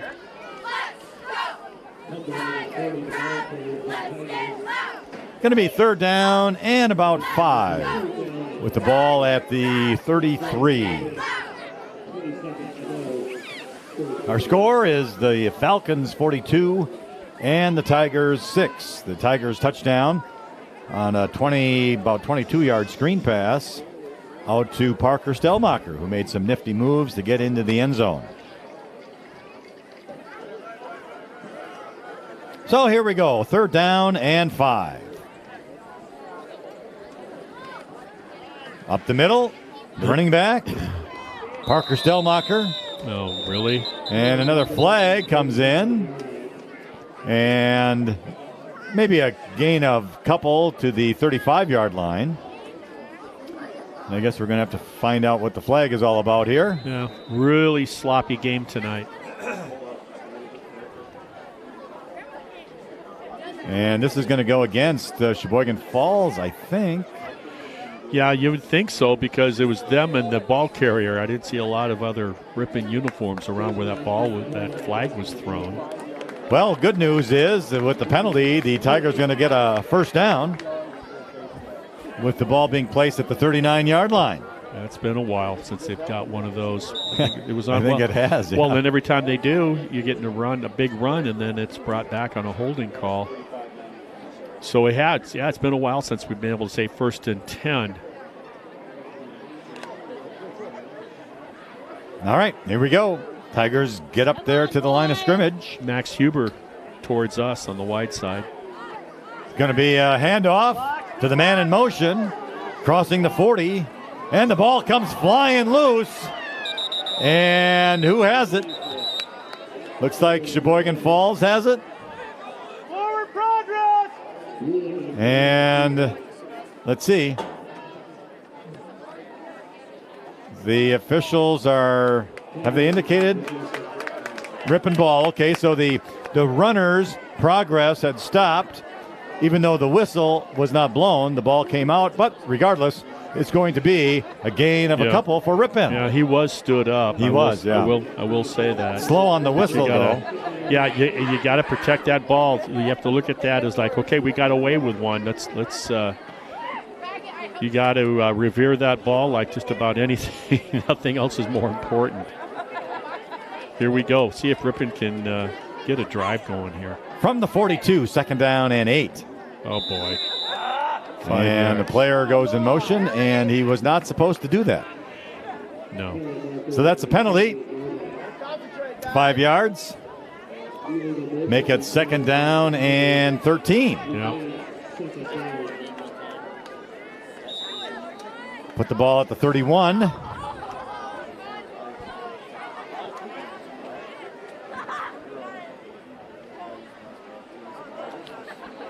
Ripon just needs to kind of like I do with my phone and you got to reboot.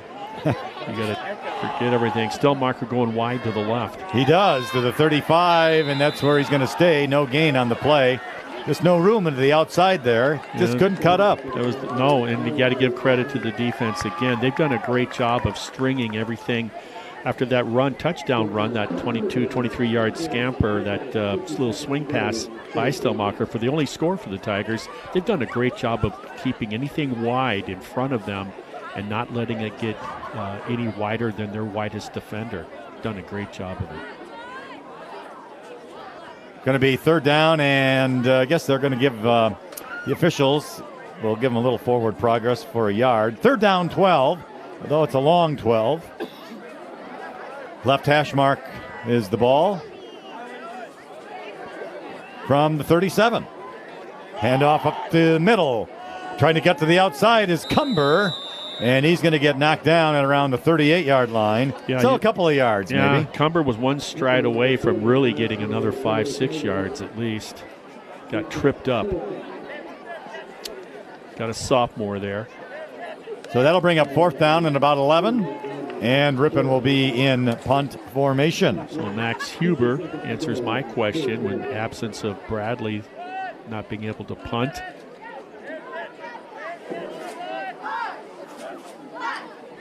Good snap. Yeah, very good snap, actually. Decent punt. Going to be hit at the 28.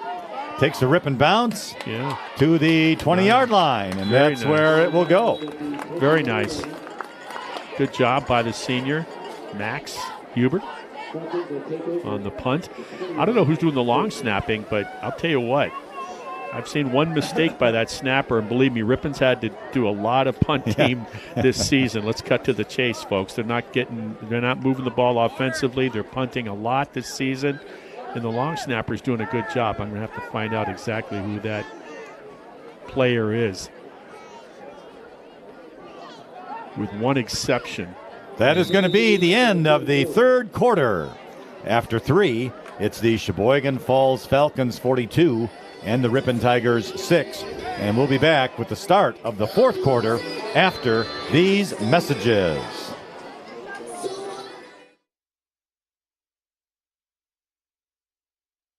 Aroma's Bar and Grill has authentic Mexican cuisine, mouth-watering steak, seafood, chicken, and vegetarian dishes cooked up with a delicious blend of spices and years of experience. You're sure to discover your favorite. Locally owned and operated on the far west side of Ripon, Highway 23. Our halftime show is brought to you by MPB Builders, known as an industry leader in post-frame construction. You can trust MPB Builders, a 13-time winner of the National Frame Builders Association Builder of the Year Award.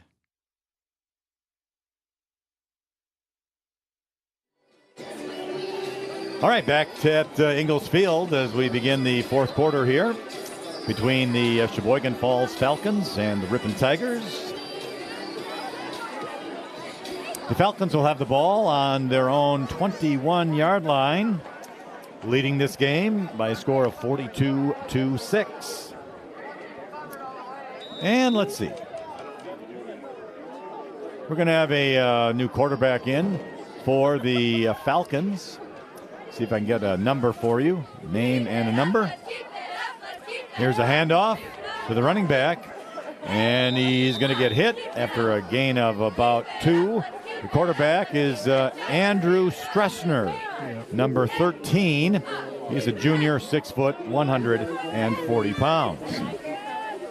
Oh, we should have asked the athletic director in that halftime interview, how come they don't put positions on the programs anymore? Yeah, that's a good question. Yeah, we probably should have. Gain of about 2 for the Falcons. Second down and 8 coming up.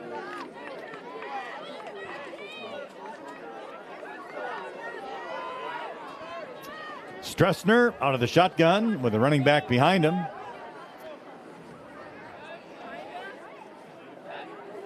High snap. Stressner's going to keep it. He kind of wiggles his way through across the 25 to about the 29-yard line before he's brought down by the Tigers. Yeah, those are big plays because it makes it third and very short as opposed to 3rd and 5 kind of situation. And they seem to have done very well on 1st and 2nd down, so that if they're not getting the first, they got a high probability just needing less than a yard, for example, in this situation. Looks like Dylan Martina made the tackle. Another sophomore for the Tigers. making some changes there. They are in defensive line play. Ripon. 3rd and less than a yard. Gets the snap, hand off to the running back up the middle. He has the first down and more to across the 35 to about the 38-yard line. Goes the running back Mason Richter, a sophomore, 5'11", 165 pounds. Nice play, nice run, right up the middle. Good job of protecting the ball. You could see that both arms firmly wrapped around that pigskin. Don't think it's pigskin anymore. To the 40-yard line, 1st and 10. Was it ever pigskin, Marty? Good question. I'm going to have to talk to Siri. Handoff. Up the middle. Nice little run for about 5 yards before being brought down by the Tigers on a good tackle out there. And that tackle was number 33, who is not on our roster, but a good hit. Mason Richter, the ball carrier for Sheboygan Falls, just a sophomore. 165 pounds, but he's hitting like he's more like 185 pounds. Gain of about 5 to the 45, so 2nd down and 5.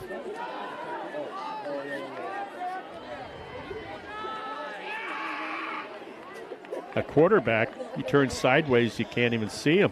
He's so skinny. There's the snap. Here's the handoff. And hit at the line of scrimmage and brought down. The running back is Mason Richter. I think it's been just nice to have 4 consecutive plays without yellow linen on the field. Making a tackle, Braden Dudzinski for the Tigers. Yep. Sophomore, 5'10", 150. Younger brother, I believe. So to the 46-yard line, 3rd down and about 4 for the Falcons. Got 8 guys in the box defensively, looking for that run. There's the snap. Richter up the middle, and he kind of dances around, breaks free. He's not going to get the first down, or he's going to be very close at the 49-yard line. They may end up giving it to him. Yeah, I think he'll be going to be really close. Yeah, I think he's going to be short by a foot. Well, I'll be. Look at that. You called it, Lynn. They gave it to him. The officials are going to be generous. Well, the spot. Okay, they spotted it from where. Oh, yeah. Yeah. Based on where they spotted it, he certainly had it. I just didn't think that's where. You know, the one thing we never see anymore, Marty, are measurements. You just don't see them anymore. No, you don't. I think turf has a lot to do with that because they can see the field so well. There's not really a crown on it any longer. Good observation.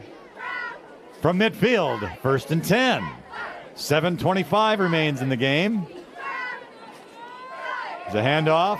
Richter cutting to the outside. 45, 40, stops, 35. And a trio of Tigers will take him down at around the 32-yard line. Good job of getting out to the edge like that. Nolan Dragalovich on, that's 6:15, I think. Adam Mink. Who's ever got outside contain, what you want to do is keep your outside part of your body free. If you did a transverse cut of yourself, your outside shoulder, arm, leg, everything, you got to keep that free. You can't allow to get crashed down on, get blocked down on. 1st down at the Ripon 32. There's the snap. Quarterback keeper, Stressner, wide open on the left side. Yeah. 30, 25, 20.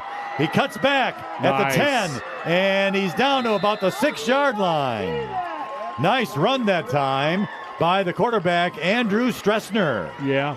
You know, he's 6 foot, 140 pounds, so he's going to get some more meat on them bones next year. But I'll tell you, very unassuming looking for the run that he had. He just tucked and ran immediately. It was a design play on the quarterback keeper. And, offensively, when you're allowed to run the ball effectively as they have tonight against Ripon, it really allows you to, open up your bag of just about everything on your offensive playbook. From the 6-yard line, goal to go and 1st down. Quarterback keeper again on the left side, and he's going to get into the end zone for a Sheboygan Falls touchdown. You know, and because of the effectiveness of Mason Richter on that sophomore's running ability, everybody's biting on him defensively, and he pulled it out, the quarterback did, and did that keeper along the edge. And nice execution by these backup players. So there'll be another point after touchdown kick. 5 minutes now remaining in this contest. Again, the clock running.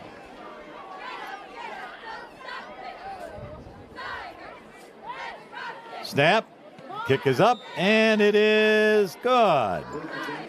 So our score is now changed. It's the Sheboygan Falls Falcons 49 and the Ripon Tigers 6. As mentioned, next week Friday, Pirates. Port Washington will be here. Green and white. They are definitely a good football program. And so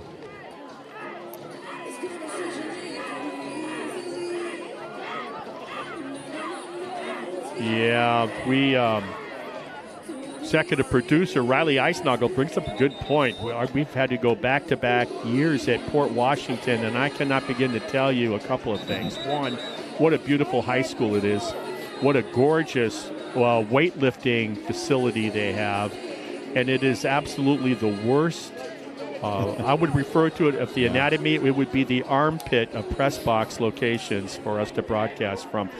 Your chair isn't even on level ground, and if you stumble forward, they're going to probably have to bring in a helicopter unit to if they can find you in that woods, if they can find you in that brush down in that below you. So Riley's going, should we allow them in our press box, because we're not allowed in theirs. Yeah. And so, but it's a really precarious situation. You got to be careful. We should tie ourselves to a post to make sure if we stumble, we don't take that header about, I don't know, a good 100+ feet down to the bottom. Especially as we age, Marty, it's not safe. Let me tell you that. Yeah. All right, kickoff taken by the 15-yard line for the Tigers. Max Huber, that is. And he's out to the 25 before he goes down. Saw a little bit of daylight when he cut back, but then it quickly closed up. Was that Huber? Oh, no, that isn't. No, I didn't think sorry. it was Huber. No. He was too small. Max I think the you're bigger right. senior. Yeah. Number 9. Number 9 on was. that. Yeah. I beg your pardon. And he's not on the roster either. Okay. And we'll make his name up. That was Robert Redford on the return. You don't like that, right? It's a home game, and we can't get them all on there. But we got these young kids. We got a lot of 9th and 10th graders. And that's too bad.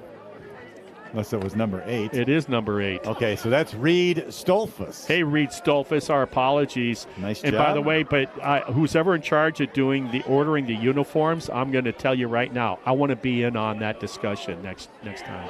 Nolan Dragalovich is the quarterback. Because the way the numbers are just is not a cool thing. Hands it off to Eric Cumber, who loses a yard. So now it's going to be 2nd down and 11. I just love the numbers on the visitors. I mean, you can see those very clearly. Yeah. In Ripon's, and it's actually more difficult on the away white jersey by far than on these home black jerseys. Here we go. 2nd down and 11 from the 24. Dragalovich keeps it, goes to the left. Gets a yard maybe out to the 26 or so, 25. No, he handed that off to did he? Cumber. Oh, I must have missed that. Yeah. Well, that'll happen but there's on these long Friday nights. Yeah. Long. Yeah. Yeah, where are you going for breakfast anyway? All right, so 3rd down and 10. Yeah, there's trying to get to the outside for Cumber. Didn't work out for him. See if he can run off tackle or something, maybe more north-south here. Of course, 3rd and 10 calls for a passing situation. Dragalovich can throw it. Back to pass, throws right side, caught Oh! I thought it was caught at the 40, but the receiver just could not hang on to the ball, No, he was he ran a great route. He was wide open, and sometimes you try to run before you secure the ball. That's what that was.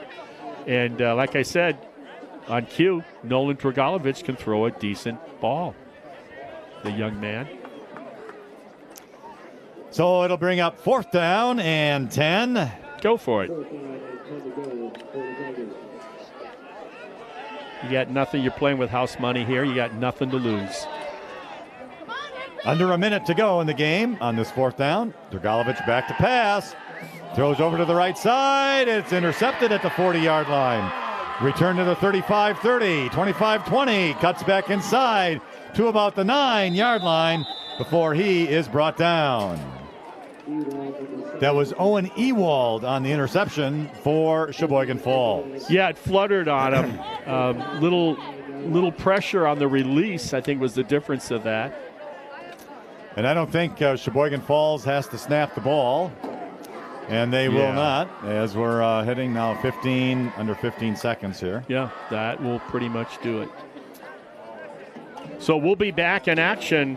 Port Washington comes in a week from tonight. Yeah. So that is our final score. The Sheboygan Falls Falcons 49 and the Ripon Tigers 6. Again, we invite you to remain watching and listening as we have the pregame show that unfortunately we didn't get to before the game as we had little difficulty signing on. But regardless, we'll have that with Marty Ernser and head coach Mark Bradley.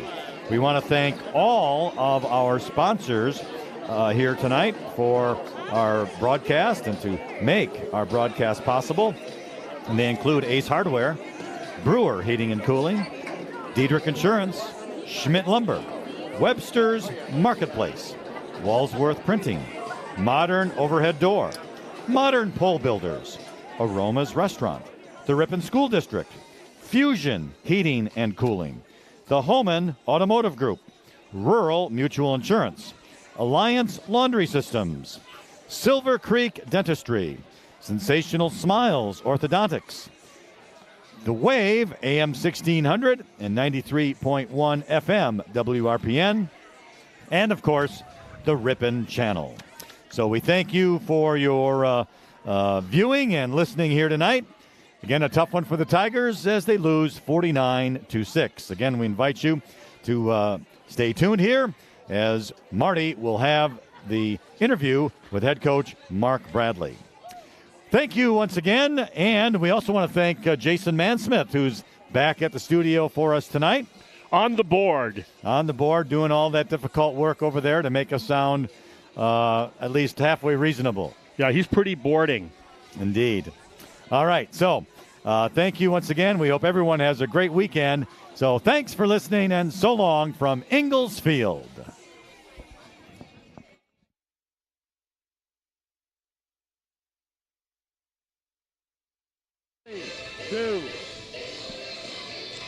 Hey, we're just minutes away from kickoff, second conference game of the season in the East Central Conference. We're at Ingalls Field tonight. Ripon gets to come home and open up their first conference home game. Joining me is head coach Mr. Bradley, and today's opponent will be the Falcons, coach? Yep. Falcons of Sheboygan Falls. They, like Ripon, have a rich tradition, and you look the last 20, 25 years, you're going to see multiple state championship trophies. Coach, welcome.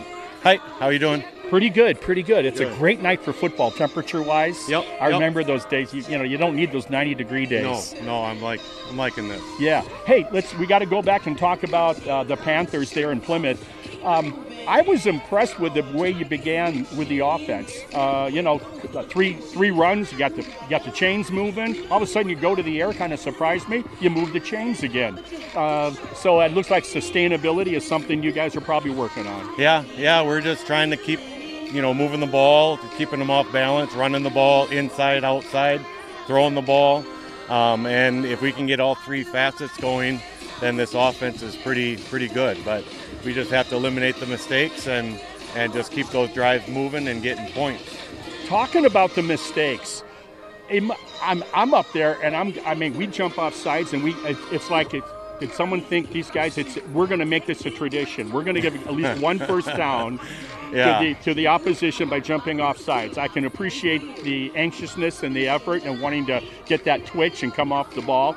That's got to be driving you nuts, because it's driving me nuts up in that booth. Yeah, we harp on it. We work on it in practice every day, and it's just kids. They're just amped up, ready to make a play, and they just got to learn to watch the ball and wait until it's snapped. And we're continuing to work on that stuff. Go on the ball, fellas. So so the game got out of hand, midway through the second quarter. I was impressed. It was like, okay, non-starters for them were out there. You bring out your non-starters, and that I had to look up. Well, who's this guy? Was it number 40? Who's Cumber, right? And Dragalovic, I remember him a little bit as a freshman last year. But what a nice combination, those two. Not just the touchdown pass, but the offense was moving. Yeah, they've been working hard all year too, and they're getting their reps in, and and the only thing they're lacking is varsity experience, and it's no better way to get it than on a Friday night and let them play. And they had fun, and they went out and did what they could do, and so it was good to see them move the ball and have fun as well. Yeah, it was to end the game that way. Also, let's go back to tonight's opponent. They're kind of coming in by their standards, being 1-2 on the year, leaking a little oil. Did not get treated very kindly by the Welcome Wagon Committee of the Berlin Indians and Joe Stelmacher last week. What do you expect from Sheboygan tonight? Oh, they're going to play hard. They're going to come out ready to go, and we just have to match that intensity and their physicality, and we just have to continue doing what we do and move the ball, tackle, clean up special teams, and we're looking for a fun game tonight. Special teams, that was another issue I'm sure you guys spent some focus on from last week. But let me ask you this, I always like to end. Where are you health-wise?